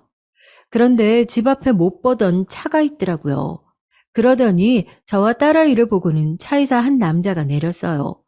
사진으로만 봤던 철민이었습니다. 저를 보자마자 90도로 허리를 숙여 인사를 한 남자는 약간은 낭패라는 눈으로 저와 딸아이를 바라봤습니다. 죽 정말 맛있게 잘 먹었어. 주고 간 것 아니었어? 언제부터 여기 있었던 거야? 처음 만들어 본 죽인데 맛있다니 다행이네. 너 출근하는데 데려다 주려고 그랬지. 어머님도 나오실 줄은 몰랐어요. 남자는 처음 만나는 제게 대뜸 어머니라고 부르면서 쑥스러운 듯 뒷머리를 만지더군요. 저는 굳이 호칭을 지적할 필요가 있겠는가 싶어서 그럼 딸아이를 잘 데려다 달라고 말하고는 먼저 집으로 들어왔습니다. 틈으로 보니까 뭐가 그렇게 좋은지 딸아이가 볼을 발그레하게 붉히고는 남자가 열어준 조수석에 타면서 까르르 웃더라고요. 저렇게 웃을 수 있게 해주는 남잔데 내가 잠수 사건으로 너무 나쁘게만 봤던 것은 아닐까 싶은 반성도 들었습니다. 그렇게 딸아이를 데리러 왔던 남자는 퇴근 시간에 맞춰서도 딸아이를 집에 데려다 줬습니다. 심지어는 오는 길에 병원까지 들렀더라고요. 제가 마음이 흔들리기 시작한 것도 바로 이 시점부터였어요. 그 뒤로 딸아이는 그 남자와의 만남이 퍽이나 즐거워 보였어요. 다녀오면 항상 재미있어 했고 종종 제게도 어떤 일이 있었는지 어디를 다녀왔는지 말해주기도 했습니다. 이벤트가 상당히 다양하다고 해야 할까요? 특정 기념일만 챙기는 것이 아니라 평소에도 소소하게 깜짝 선물을 하는 것 같았죠. 딸아이의 감동 포인트를 이렇게 정확하게 알고 있나 싶을 정도로 말이에요. 특히 손편지를 종종 써주는 모양인데 그때마다 딸아이의 얼굴에는 아주 빛이 나더라고요. 그날은 딸아이의 생일이었습니다. 아침부터 남자 쪽에서 근사한 일정을 잡았다고 하면서 신나게 나갔던 딸은 생각보다 이른 시간에 집에 들어오더라고요. 저는 당연히 저녁까지 먹고 늦게 들어올 줄 알았거든요. 오자마자 딸은 잠시 제게 밖으로 나가자고 하더군요. 어리둥절했어요. 아무 설명도 없이 나가보면 안다고 하는데 저도 정신이 하나도 없더라고요. 나갔더니 그날 봤던 차가 있었습니다. 어머니, 안녕하세요. 그때는 제대로 인사도 못 드렸습니다. 정식으로 인사드리겠습니다. 홍철민이라고 합니다. 남자가 인사를 하더니 쭈뼛거리면서 트렁크를 열더니 커다란 꽃다발을 제게 내밀더군요. 저는 순간 제가 오늘 딸아이와 남자를 집에 초대했었던가 생각을 더듬어 봤을 정도로 당황했어요. 왜 꽃을 저에게 주는지 이해가 되지 않았거든요. 제가 너무 오래 서 있었는지 딸아이가 제 팔을 톡톡 치면서 불렀습니다. 그래, 미안해. 내가 갑자기 커다란 꽃을 받아서 좀 놀랐어요. 오늘 우리 딸아이 생일인데. 그래서요. 지연이 태어나게 해주셔서 감사합니다. 꼭 인사 직접 드리고 싶었어요. 그래서 아직 인사도 제대로 드리지 않았는데 안 된다고 하는 지연이를 졸랐습니다. 잠깐 만나 뵙게 해달라고요. 저는 예상 밖의 대답에 꽃다발을 받았을 때보다 더 많이 놀랐습니다. 이런 점을 신경 쓰는 사람이었나 싶어 다르게 보이기도 했죠. 제가 고맙다고 하자 엄청 기뻐 보이는 얼굴로 그런 다음에 식사 자리를 만들어도 되겠냐고 물어보더라고요. 저는 기꺼이 초대하겠다고 했습니다. 아니, 둘이 저녁 먹은 거 아니었어? 철민이가 이렇게 좋은 날 엄마랑 저녁 먹으면서 오붓하게 시간 보내자고 하더라고. 그래서 아침 일찍부터 움직였던 거래. 저는 또 한 번 의외의 행동에 남자를 놀란 눈으로 바라봤습니다. 괜히 헛기침을 하던 남자는 다음번 초대를 기대하면서 기다리겠다고 하고는 먼저 가보겠다고 했습니다. 아주 잠깐 사이였지만 딸아이가 왜 남자를 마음에 들어 했는지 알겠더라고요. 집에 들어와서도 딸아이는 기분이 좋은지 콧노래까지 흥얼거릴 정도였습니다. 저 역시도 마찬가지였고요. 그날 이후 저는 약속한 대로 남자를 집에 초대했고 얘기를 나누면서 상당히 재미있는 사람이랑 생각이 들었어요. 얘기를 엄청 재밌게 할 줄 알더라고요. 밥 먹으면서 가게에서 있었던 일들이라고 하면서 들려주는데 너무 많이 웃어서 밥이 입으로 들어가는지 코로 들어가는지 모를 정도였답니다. 그 뒤로도 몇 번 함께 식사를 했는데 갈수록 남자가 마음에 들더라고요. 싹싹하기도 하지만 무엇보다 딸아이를 잘 챙겨주는 것이 눈으로 보여서 기분이 좋았습니다. 그래서 프로포즈를 받았다는 소리를 듣고 저도 함께 기뻐할 수 있었죠. 문제는 상견례를 하면서 벌어졌습니다. 솔직히 그냥 봤을 때는 큰 문제가 아니라고 생각하실 수도 있겠네요. 하지만 저는 이때부터 뭔가 일이 이상하게 돌아간다는 생각이 들었어요. 뭔가 상대방이 큰 비밀을 숨기고 있다는 것도 있었지만 사람이 쎄한 기분이 든다고 할까요? 가까이에서는 안 된다는 생각이 들기 시작했습니다. 상견례장은 깔끔하고 조용한 개인 룸이 마련된 곳이었습니다. 음식도 입에 맞았고 분위기도 좋았죠. 바깥 사돈은 해외에 있다고 해서 같이 자리를 하지는 못했죠. 예비 안사돈의 첫인상은 솔직히 좋다고는 말 못하겠더라고요. 도도함을 넘어서 뻣뻣하다고 해야 할까요? 여기 누가 예약을 한 거야? 아휴, 급이 낮아도 너무 낮네. 자리는 이게 뭐니? 갑갑하게.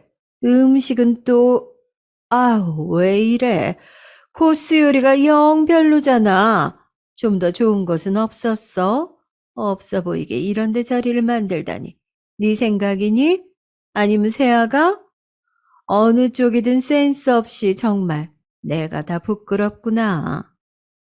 자기 딴에는 작은 소리로 예비 사위에게만 얘기한다고 하는 것 같았지만 제 귀에는 다 들릴 정도였습니다. 시어머니가 이런 사람이라면 딸아이가 나중에 시집살이를 단단히 할 것 같다는 느낌을 받을 정도였죠. 후식이 나오고 예비 안사돈이 제게 묻더군요. 임대업을 하신다고 들었어요. 가지고 계신 건물이 꽤 있으신가 봐요. 건물은 주로 어느 동네에 있나요? 저는 이런 질문을 받아본 적이 없어서 속으로는 엄청 당황했지만 최대한 담담한 척하며 말을 아꼈습니다. 집안 사업이라 정확하겐 저도 다 알고 있지는 않네요. 아이들 결혼식 문제 말인데요. 사돈 아는 사람이 많을 것 같은데 큰 호텔에서 하는 건 어때요? 식도 1, 2부 나눠서 성대하게 말이죠. 혹시 사돈께서 아시는 곳 있으면 좀 알아봐 주시겠어요? 아무래도 저희보다 발은 더 넓으시겠죠. 그리고 일단 예단비는 얼마나 생각하시나요? 엄마, 무슨 얘기를, 저랑 나중에 얘기해요. 둘이서 얘기가 된 상황은 아니었는지 예비사위가 화들짝 놀라며 말렸지만 예비 안사돈은 왜 이렇게 나오는지 전혀 이해하지 못하는 눈치였습니다. 저는 정신없이 훅훅 들어오는 예비 안사돈의 속도를 도저히 따라가지 못하겠더라고요. 하지만 그대로 어영부영 넘어가는 모습은 보이고 싶지 않았답니다. 아이들 얘기를 들어보지 않아서 뭐라고 답을 드려야 할지 모르겠군요. 결혼은 서로 다른 가족들의 결합이라고 하지만 요즘 애들은 생각은 어떨지 모르겠네요. 결혼식은 두 사람이 원하는 방향을 들어본 적이 없어서 지금 대답 드리기가 곤란합니다. 그 예단도 마찬가지고요. 두 사람이 어떤 것을 어떻게 준비하는지 예산을 계획한 것도 아닌데 먼저 나서서 얼마다 얘기를 하는 게 과연 얼마나 도움이 되겠어요. 저나 사도는 아이들의 계획한 것을 보고 그때 이런 대화를 나누는 것이 어떨까요? 아이들이 알면 뭘 안다고요? 그냥 이 자리에서 정하는 게 낫죠. 아이들한테 맡겨두면 어른들 입장은 생각도 하지도 않고 그냥 자기들 편한 대로만 하려고 합니다. 그러니 어른인 저희들이 나서서 정리를 해주면 그게 더 낫지 않겠어요? 그리고 어디 한두 푼 오가는 일도 아니고 말입니다. 글쎄요. 결혼이라는 것 자체가 의미 있는 것 아닐까요? 그 속에 돈이 오간다는 표현은 좀 듣기 거북하네요. 물론 결혼은 가족의 결합이라고는 하지만 결혼식은 두 아이들이 주인공이 되는 자리니까 저는 전적으로 아이들에게 맡기려고 합니다. 제 말에 예비 안사도는 기분 나쁘다는 얼굴을 했지만 저는 전혀 눈치채지 못한 척하며 후식으로 나온 수정과를 마셨습니다. 집에 돌아오는 길에 저는 딸아이에게 결혼식이나 예물에 관해서는 진지하게 고민해서 결정을 했으면 좋겠다고 말했어요. 모든 것을 다 지켜봤던 딸아이는 제 말에 고개를 끄덕이며 한숨을 내쉬었습니다. 결혼식은 예비 안사돈이 기대했던 것과는 전혀 다르게 잡혔더라고요. 저와 달리 종교가 있는 딸아이가 성당에서 하고 싶다고 했죠. 예비사위도 함께 다니는 곳이라고 하더군요. 당연히 예비 안사도는 펄펄 뛰면서 반대를 했다고 하는데 그 부분은 예비사위가 해결을 본 상태라 크게 걱정할 것은 없다고 말해줬습니다. 저는 둘이 원하는 결혼식을 할 수 있는 곳이라면 어디든 반대할 생각이 없다고 확실하게 말해줬죠.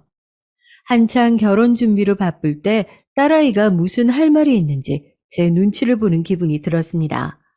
평소라면 본인이 하고 싶은 얘기를 숨김없이 하는 아이라 무슨 큰일이기에 눈치를 저렇게 보나 싶었습니다. 그래서 먼저 아른차를 할까 하다가 기다리기로 했죠. 며칠을 그렇게 고민하더니 결심이 섰는지 제게 할 말이 있다고 하더군요. 엄마, 철민 씨가 석 달 정도 있으면 지금 가게 자리가 계약이 만료가 되나 봐.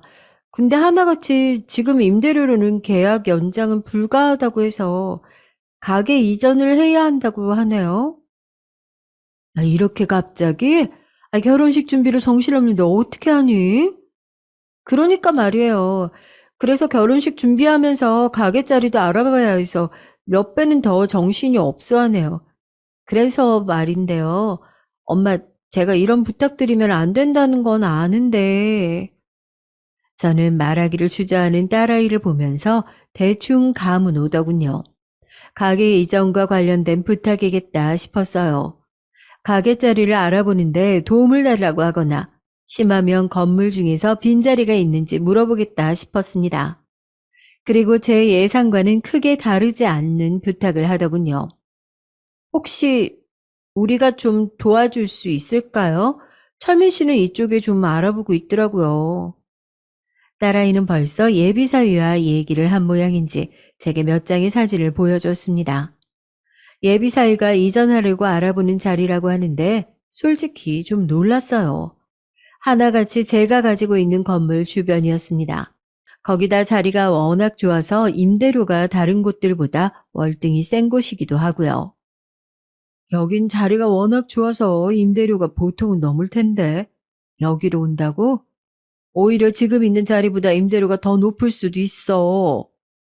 딸아이는 예비사위가 이왕지사 옮기게 된 것 자리가 좋은 곳으로 가고 싶어 하는 눈치라고 말했죠. 그러면서 제 건물에 자리가 있으면 좀 넣어주는 것은 어떻겠냐고 조심스럽게 말하더군요. 저는 임대료가 높은데도 이곳으로 이전하는 것은 조금 무리수가 아닐까 싶은 생각이 들면서 저도 모르게 혹시 제가 무언가를 해줄 것이라 기대하고 있는 것은 아닐까 싶은 생각이 들었습니다.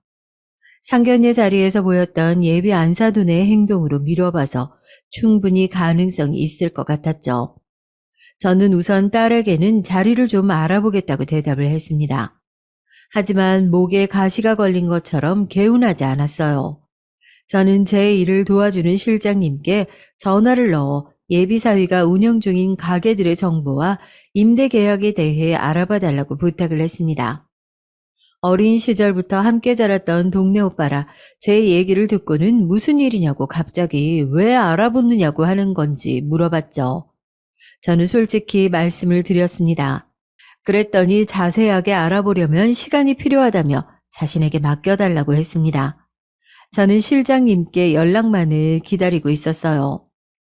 그 와중에도 결혼 준비는 착실하게 이어가고 있었습니다. 그날은 한복을 맞추러 가는 날이었어요. 아버지께서는 하나뿐인 외손녀 결혼인데 한복은 자기가 맞춰주겠다고 하시면서 유명 한복점을 예약해 주셨습니다. 예비 안사돈과 예빈 사위 그리고 저와 딸아이까지 넷이 한복점에서 만나기로 했죠. 그런데 어떻게 알았는지 애들 고모가 왔더라고요. 그래도 제가 명색이 고모잖아요. 거기다 둘 소개시켜준 것도 있고. 그래서 한복 얻어 입으러 왔어요. 괜찮죠? 아유, 미리 연락이라도 주시지 그랬어요. 그럼 저희랑 같이 오셨을 텐데. 애들 고모는 누구랑 같이 온 것이 뭐가 중요하겠냐고 하면서 자리를 차지하고 앉아서는 빨리 원단을 좀 보자고 하더군요. 아버지의 입김이 작용한 것인지 곧 사장님께서 오셔서 직접 봐주시기로 했다며 책을 둘러보면서 마음에 드는 것을 먼저 골라보라고 하더군요. 애들 고모와 예비 안사두는 제일 고급인 원단은 어떤 것인지 물어보면서 이걸로 만들자고 둘이서 아주 신이 났더군요. 딸아이는 옆에서 보니 정신은 딴 곳에 팔려 있는 것 같았습니다. 예비 사이가 괜찮아 보인다고 권하는 사진에도 고개를 끄덕이기는 하지만 딱히 마음에 들어하는 눈치는 아니었어요. 저는 그런 딸아이의 등을 쓰다듬어 주면서 외할아버지가 해주시는 한복인데 예쁜 것으로 골라보라고 말했습니다. 엄마, 괜찮으세요? 고모가... 저는 딸아이의 말을 자르며 다른 것은 신경 쓰지 말라고 단호하게 말했습니다. 저는 사장님을 기다리며 많이들 한다는 한복 사진을 넘겨다 보고 있었습니다. 그때 실장님께 카톡이 왔어요. 부탁받은 일이라고 하면서 파일로 왔더군요. 실장님은 이상한 점이 있다고 말하며 꼼꼼하게 보고 결정을 내리라고 말했습니다. 막 파일을 확인하려는데 사장님이 들어오셨어요. 손에는 처음 보는 색상의 원단이 들려 있었습니다. 안녕하세요. 아유, 제가 좀 늦었죠. 원단을 구하러 다녀오느라고요. 회장님께서 외손녀를 최고로 예쁘게 만들어 달라고 신신당부를 하셔서 제가 특별히 원단을 따로 알아봤습니다. 원단을 내려놓고 사장님이 제게 손을 내밀기에 가볍게 악수를 나눴죠. 그런데 옆 테이블에 있던 예비 안사돈의 행동이 좀 이상했습니다. 방금까지 애들 고모와 신나게 얘기를 하던 사람은 어디 가고 입을 꾹 다물고 있기만 하더군요. 예비 사위도 마찬가지였습니다. 좀처럼 고개를 들지 못하고 자꾸 책으로 얼굴을 가리고 있었어요. 그런데 이상한 것은 예비 안사돈과 예비 사위만이 아니었습니다. 저와 웃으면서 인사를 나누던 사장님의 얼굴이 삽시간에 일그러지더니 주먹을 불끈 쥐고 부르르 떨더라고요. 저와 딸아이는 심상치 않은 분위기에 이게 무슨 일인가 싶어 서로를 바라봤지만 소용이 없었습니다. 애들 고모도 눈치를 보더니 슬쩍 몸을 뒤로 빼더라고요. 뻔뻔스럽기도 해라. 내 딸 인생을 그렇게 망쳤으면서 결혼을 한다고? 내 가게에 나타나? 감히? 어디로 꽁꽁 숨었나 했더니만 숨어서 이런 짓을 저지르고 있었네. 여긴, 여긴 어떻게, 분명 부산에 있을 사람이? 내가 어디에 있는지 당신 알 바 아니지. 혹시 이분들은 아나? 너희가 어떤 인간들인지. 너희 모자의 추악한 모습을 어디까지 알고 계시느냐는 말이야. 사장님의 말에 화들짝 놀란 예비 안사도는 나가서 얘기를 하자며 사장님의 팔을 잡으려 했습니다. 하지만 화난 사장님은 그런 예비 안사돈을 피하고는 오히려 그녀를 밀어버리더군요. 예비 사위가 놀라며 자신의 어머니를 부축하러 움직이자 사장님은 그제야 그의 모습을 눈치챘는지 방금보다는 더 큰 소리로 소리를 질렀습니다. 너 이 새끼 감히 내 딸 인생을 그렇게 시궁창으로 만들고는 감쪽같이 사라져? 인간도 아니야 너 같은 새끼는. 사장님은 예비사위의 뺨을 세게 내려쳤습니다. 정말 엄청난 소리가 방에 울렸죠. 그리고 제 쪽으로 몸을 돌려서는 결혼은 절대 안 된다고 하더라고요. 이 사람들 인간도 아닙니다. 절대 이 결혼 시키면 안 돼요. 이 새끼 고등학교 때 같은 반 여학생을 임신시켜서 자식 낳은 건 알고 계셨어요? 아마 이 집 조카로 되어 있을 거예요. 임신한 여자아이는 아이만 두고 사라져서 결국 이 집에서 키우기로 했다는데 자기 아들 인생 망친다고 조카로 호적에 올렸거든요. 이런 얘기 당연히 모르셨죠? 저는 정말이지 너무나도 충격적인 얘기에 머릿속이 잠시 멍해졌습니다. 딸아이도 처음 듣는지 손을 떨고 있더군요. 저도 너무 놀라 할 말이 없었지만 우선 딸아이의 손을 잡고는 심호흡을 했어요. 예비 안사돈이 갑자기 벌떡 몸을 일으키더니 사장님 입을 막으며 외쳤습니다. 그건 제가 한 일이에요. 철민이는 자식으로 입적시키겠다고 했는데 제가 극구 말렸어요. 사돈, 어렸잖아요. 아직 책임감이 뭔지 모를 때의 일입니다. 사돈도 엄마니까 제 맘 이해하시잖아요. 자식 잘못되길 바라는 사람이 어디 있겠습니까? 제 맘 아시겠죠? 당연히 저는 그런 마음을 이해할 수 없었습니다. 고등학생인데 책임감이 뭔지 모를 때라니 너무 어처구니가 없었죠. 이거 놔. 어디서 더럽게 내 몸에 손을 대? 그럼 내 딸한테 할 리는 아직도 저 새끼는 책임감이 뭔지 모른다니? 그래서 그랬어. 결혼하자고 약속까지 했다며. 그래서 임신까지 시켰으면서 뭐? 아이를 지워? 결혼은 급이에 맞아야 하는데 착각을 해? 오해세요. 저희는 그런 이유로 헤어진 게 아니에요. 그럼 무슨 이유로 헤어졌는데? 무슨 이유가 있었기에 자기애라는 증거가 어디 있냐고 그랬어. 야, 너 입이 있으면 네가 말해봐라. 무슨 생각으로 우리 딸한테 남자가 너 말고도 또 있었던 거 아니냐고 했는데. 예비 사위의 얼굴은 불다 못해 칙칙할 정도로 검게 변한 상태로 사장님의 눈을 보지 못했습니다. 예비 안사두는 다 모함이라고 하면서 어떻게든 사장님의 입을 막으려고 했지만 오히려 바닥에 내팽겨지기만 했죠. 저는 이런 미친 상황에 딸아이가 있다는 사실이 소름 돋을 정도로 싫었습니다. 왜 말을 못해? 그럼 뭐가 이유라서 헤어졌냐고? 네 입으로 그랬다며? 애초 결혼할 생각 없이 만났다고. 잠깐 놀려고 만났는데 우리 딸이 진지해져서 재미가 없다고. 네가 말했잖아. 아니야? 우리 애는 네 그 말 때문에 충격받고 약을 먹었어. 죽으려고 했다고. 겨우 늦지 않게 발견해서 살았지만 뱃속에 아이까지 잃고 지금 어떤 상태인데 네가 알기는 해? 우리 애를 그렇게 망쳐놓고 네가 지금 결혼을 한다고 내 가게에 나타나? 그 일이 있었던 때가 언젠가요? 저는 떨리는 목소리로 사장님께 물었습니다. 손에 자꾸 땀이 차더군요. 딸아이는 너무 놀란 나머지 앉아있는 것도 힘들어 보였습니다. 사장님께서는 예비사위와 자신의 딸이 만났던 시점은 3년 전이지만 이런 일이 있었던 것은 1년이 되지 않았다고 했죠. 시기를 대충 들어보니 딸아이의 연락을 무시하고 잠수탄 일정과 비슷하더라고요. 예비사위가 아팠던 것이 아니라 자신의 아이를 가졌다고 하는 여자에게 행패를 부리고 있던 시간이었던 것이었죠. 딸아이는 벌떡 일어나 예비사위에게 다가가 뺨을 때리는 듯 손을 들어 올렸습니다. 하지만 마음이 약한 딸아이는 어떻게 하지도 못하고 그대로 멈춰서서 부들부들 떨기만 했죠. 예비 안사두는 감히 누구에게 손찌검을 하려는 것이냐며 그런 제 딸을 밀었습니다. 제가 이성이 끊어진 것은 바로 이 시점이었어요. 두 손 싹싹 빌어도 시원치 않을 판국에 제 딸에게 손을 대다니요. 저는 바로 예비 안사돈의 머리채를 휘어잡고는 딸아이가 날리지 못했던 뺨을 시원하게 날렸습니다. 예비 안사돈이 아프다고 소리를 고래고래 질렀지만 저는 눈 하나 깜짝하지 않았어요. 거짓말만 늘어놓고 우리를 속였으면서 어디서 내 딸한테 손을 대? 인간 같지 않은 것들이 어떻게 사람의 탈을 쓰고 그런 짓을 저지를 수가 있어? 사장님의 딸에게도 내 딸에게도 내가 너희들 가만히 둘 것 같아? 각오해.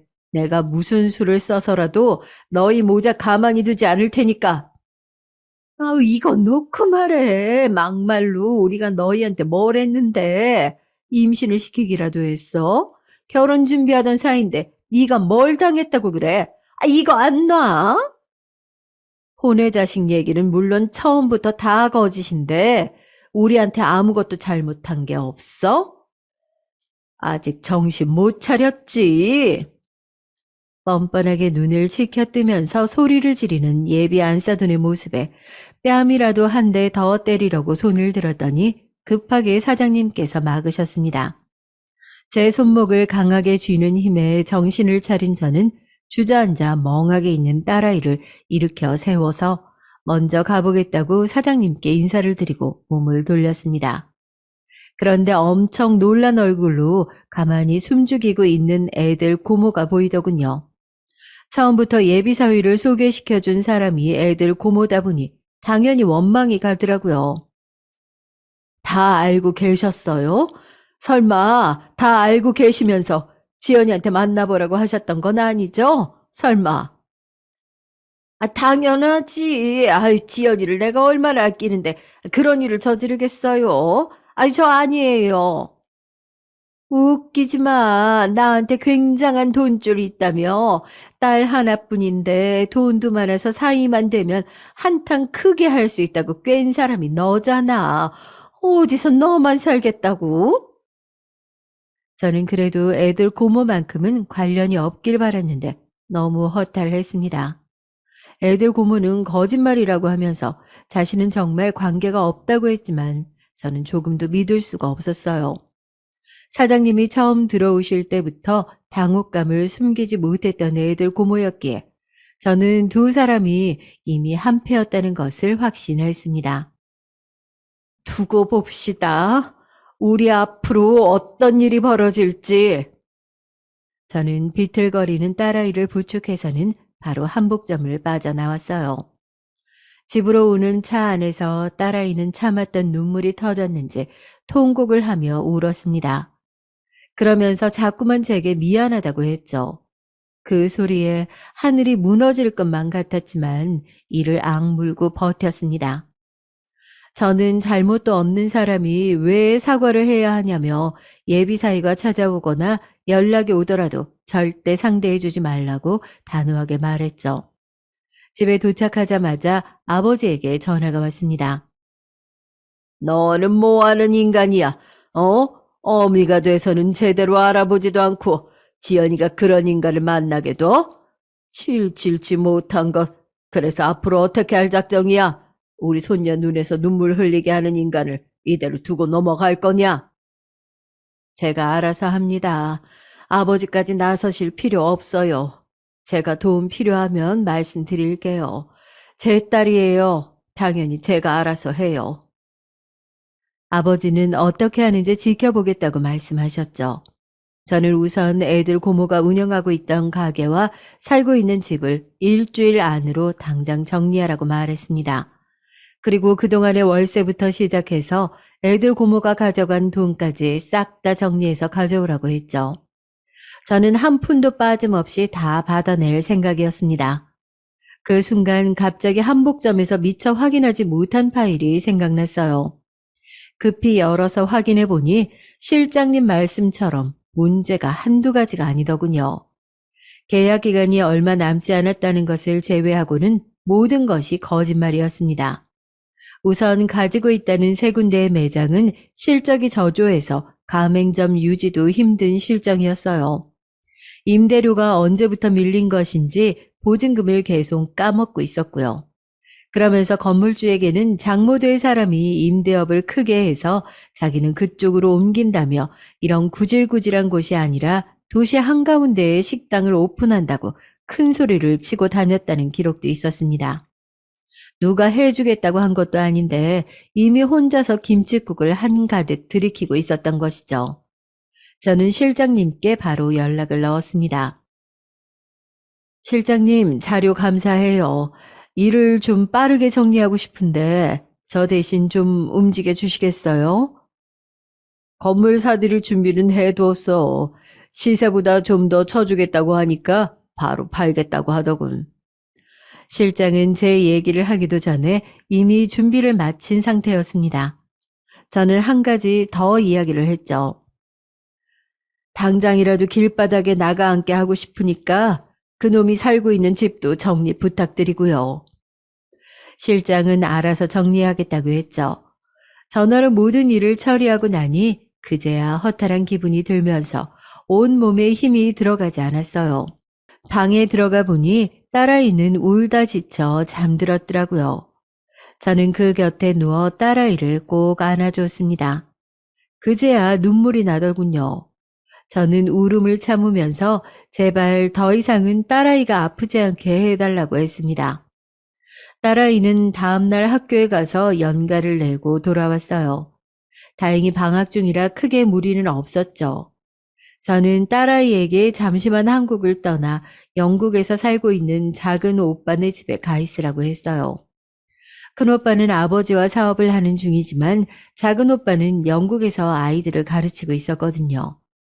예전부터 작은 오빠가 딸아이를 보고 싶어 했기에 권했습니다.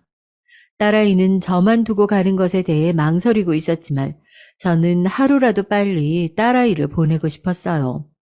분명 한동안은 주변이 시끄러울 텐데 굳이 그런 모습까지 딸아이가 보게 만들고 싶진 않았죠. 아니나 다를까 딸아이가 출발한 지 하루도 채 지나지 않아 애들 고모가 집으로 찾아왔습니다. 화가 잔뜩 난 얼굴이었어요. 아, 어떻게 저한테 이럴 수가 있어요? 아, 집이며 가게며 저한테는 한마디 상의도 없이 다 정리하시면 어떻게 살라는 말이에요? 그동안은 그이 생각해서 제가 참았어요. 그이가 워낙 애틋하게 여긴 여동생이니까. 그런데 지연이한테 어떻게 하셨어요? 애들 고모라는 사람이 쓰레기 축에도 들지 못할 인간을 소개시켜 주셨는데 제가 이 정도도 못할 것 같아요? 그건 오해라니까요. 아, 저 정말 아니에요. 그년이 괜히 지가 불리해지니까 저한테 몰고 가려는 모양인데 저는 아니에요. 제가 조카한테 어떻게 그렇게 해요?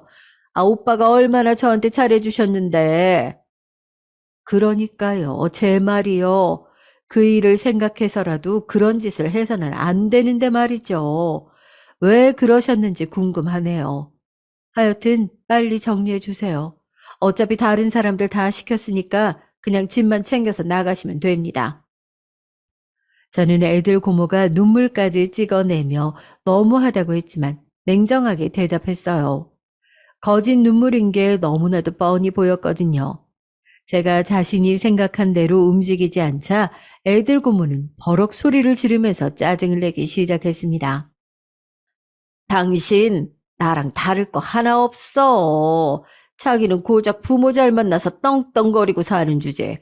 고작 몇 푼 되지도 않는 돈으로 생색이나 내고 지연이도 지 엄마 똑 닮아서 재수없게 고고한 척. 얼마나 징그러운 줄 알아? 왜 그랬냐고? 그 꼴이 얼마나 보기 싫어서 그랬다. 왜? 몇 푼 되지도 않는 돈? 매달 가게 운영 핑계대고 가져간 돈이 얼만지 알기나 해? 내가 모른다고 생각했어? 그렇게 가져간 돈으로 놀러나 다니고 그게 다 횡령이야. 알아? 저는 애들 고모가 가져간 돈의 내역서를 그녀의 얼굴에 던지고는 법적으로 처리하자고 말했습니다. 소송하자고 말이죠. 소송이란 단어에 정신이 번쩍 들었는지 애들 고모가 갑자기 제 다리에 매달려서는 한 번만 봐달라고 빌더군요. 정말이지 무슨 사람이 이렇게 상황에 따라 자기 편한 대로 바뀌는지 소름이 돋더군요. 저는 조금의 틈도 보이지 않고 그녀를 밀어냈습니다. 내가 잘못했어요. 갑자기 막 집도 가게도 다 빼앗기니까 내가 정신이 나갔었어. 한 번만, 딱 한 번만 용서해 주세요. 예? 우리 오빠 생각해서. 빼앗기다니 원래 내 것이었어요. 그리고 더 이상 그이 부르지 마세요. 나중에 죽어서 그이 만났을 때 날 원망해도 어쩔 수 없죠. 나는 더 이상 당신을 참아줄 생각이 없거든. 저는 경찰을 부르기 전에 당장 내 집에서 나가라고 했죠. 애들 고모는 절대 안 나가겠다고 행패를 부리다 결국은 제가 부른 경비들의 손에 끌려갔습니다. 정말 온몸에 지인이 빠지더군요.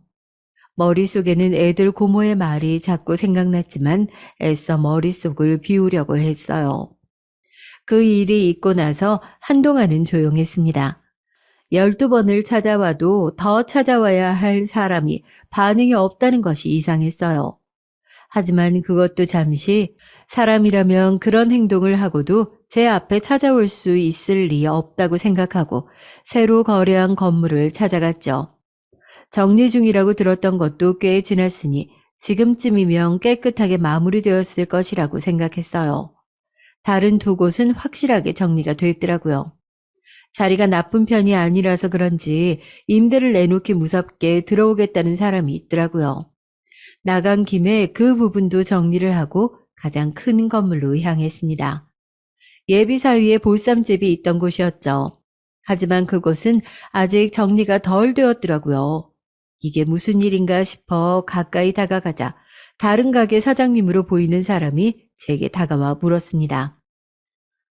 혹시 건물주 되세요? 저번에 한번 만나뵀던 것 같은데. 맞습니다. 이게 다 무슨 일이죠? 여기는 왜 이런 상태고요?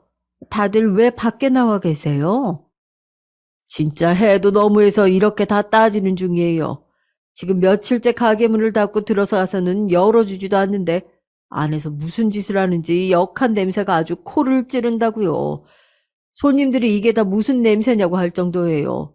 진짜 아무리 불러도 나오지도 않고 전화도 안 되고 미치겠습니다 아주. 가게 주인의 말처럼 역한 냄새가 가게에서 나고 있는 것 같았습니다. 다른 가게의 사장님의 말씀으로는 안에서 먹고 자고를 하는 것 같은데 쓰레기 처리도 제대로 하지 않는 것 같다고 하셨죠. 저는 이 상황이 믿기지가 않았습니다. 안에 들어있는 사람이 누구인지 아느냐고 물었더니 가게 사장님께서 알려주셨습니다. 원래 여기 보쌈집 남자 사장이랑 친구들 같던데 이게 무슨 일인지 모르겠어요. 저는 우선 경찰을 불러 사정 얘기를 했습니다. 그리고 계약 만료로 모든 것이 정리가 된 상태라는 것도 보여드렸죠. 무엇보다도 안에 사람이 있는지도 의문이라고 했어요. 경찰은 몇 번이나 소리를 지르며 문을 열어달라고 얘기를 했습니다. 경찰이라는 것이 통했는지 결국 문이 열리더라고요. 안에는 온갖 쓰레기 봉지가 굴러다니고 있었어요. 밖으로 나온 남자는 다름 아닌 예비 사위였습니다. 코가 썩을 것 같은 악취에 그 자리에 모인 사람들이 다 고개를 돌리며 힘들어했어요. 예비 사위는 주위를 두리번거리다가 저를 발견했는지 저를 보자마자 달려들려고 했어요. 다 당신 탓이야. 경찰들은 급하게 달려드는 예비 사위를 막아 진정시키려고 했습니다. 예비 사위는 소리를 고래고래 지르며 모든 것이 다 제 탓이라고 외쳤죠. 제게 달려드는 모습에 너무 놀라서 움직이지도 못하고 숨만 몰아쉬자 경찰은 구급차를 부르더군요. 저는 괜찮다고 했지만 제대로 서 있지도 못하고 자꾸만 휘청거렸어요. 주변에서 보고 있던 어떤 여성분이 제게 생수를 하나 건네주었습니다. 저는 겨우 물을 마시면서 놀란 마음을 다스렸어요. 뭐가 내 탓이라는 거야? 내가 너한테 뭘 어떻게 했는데? 내가 너더러 자기 자식 가진 여자를 버리라고 하기를 했어? 아니면 고등학교 때 사고 쳐서 낳은 자식 숨겨두고 거짓말을 하라고 시켰어? 이건 다 네 놈이 우리 딸한테 저지른 일이잖아. 내 재산을 넘보고 우리 딸이 가진 것들이 탐이 나서. 아니야? 네가 잘못된 인생을 살았으면서 누구한테 원망이야? 원망을 하면 해도 내가 하고 한복집 사장님이 해야지. 예비사위에게 퍼붓고 나니 숨이 가빠지면서 하늘이 노랗게 변하는 것 같았습니다. 저는 억지로 정신을 차리려고 했지만 점점 머리가 어지럽기만 했어요. 물을 건네주던 여성분이 괜찮냐고 하면서 저를 부축했습니다.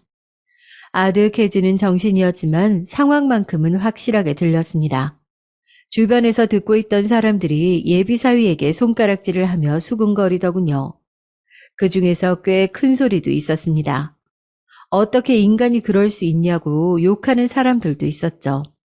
그런 분위기가 점점 심해지자 방금까지 욕을 퍼부어가며 저를 원망하던 예비사위는 지레 겁을 먹었는지 아무 말도 하지 못했어요.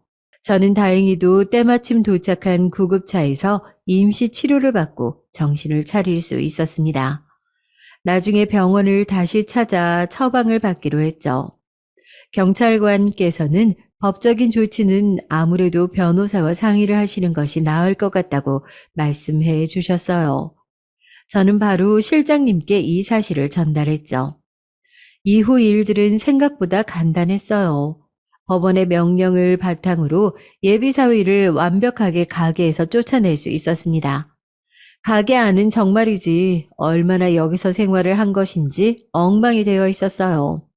내부를 정리하는 것만 하더라도 며칠을 걸릴 정도였죠. 한복 사장님은 예비사위와 그 가족을 대상으로 위자료 소송을 시작했다고 하셨습니다.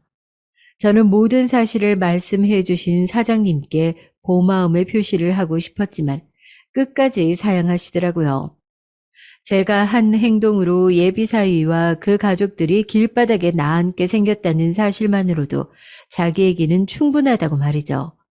저는 소송을 원활하게 진행되길 바라는 마음으로 좋은 변호사님도 소개시켜 드렸습니다. 딸아이가 다시 한국으로 돌아왔을 때는 법적으로 모든 것이 정리된 후였어요. 더 이상 그 집 식구들은 물론 애들 고모하고도 엮인 일이 없었죠. 딸아이는 갈 때보다 훨씬 개운한 얼굴이었어요. 외삼촌 덕분에 영국과 한국의 교육관 차이나 분위기를 충분히 볼 수 있었다고 말하면서 눈을 빛내는데 마음 정리에 도움이 된 것 같아 안도감이 들었습니다. 딸아이는 돌아오고 나서도 예비사위에 대해 전혀 물어보지 않았어요. 분명 궁금한 것이 있을 텐데도 말이죠. 저 역시 딸아이가 물어보기 전까지는 한마디도 하지 않았습니다. 얼마 뒤 딸아이와 와인을 마시는데 지나가는 말로 툭 묻더군요. 앞으로 내가 그 사람을 다시 만나는 일이 있을까요? 저는 단호하게 우연하게 마주치더라도 모르는 사람처럼 지나가면 된다고 말했습니다. 우리에게 예비사위와 그 가족들은 그런 존재라고 말이죠. 딸아이는 알겠다고 고개를 끄덕이고는 두 번 다시 제게 묻지 않았어요. 그 일이 있었던 것도 꽤 많은 시간이 흘렀네요. 생각해보면 언제 시간이 이렇게 빨리 흘러갔나 싶을 정도입니다. 사실 저희 딸은 다음 주에 결혼을 해요. 같은 학교에 다니는 선생님과 말이죠. 드디어 웨딩드레스를 입은 딸아이의 모습을 볼 수 있다고 생각하니까 잠이 오지 않아서 딸아이의 방을 기웃거리게 됩니다. 딸아이는 메리지 블루를 왜 엄마가 겪고 있냐면서 핀잔이지만 어쩔 수 없죠. 과거 그 일이 있고 나서부터 줄곧 남자를 경계하던 딸아이라서 결혼을 한다고 하니 기분이 더 복잡하더라고요. 결혼하신 분들은 다들 공감하시겠지만 결혼 생활의 모든 순간들이 행복하고 즐거울 수는 없잖아요. 그래도 나쁜 기억들보다는 좋은 추억이 더 많이 쌓일 수만 있다면 충분히 행복한 생활을 할 수 있지 않을까 싶네요. 제 얘기 들어주신 여러분의 가정에도 좋은 일들이 더 많이 생기길 바랍니다. 감사합니다.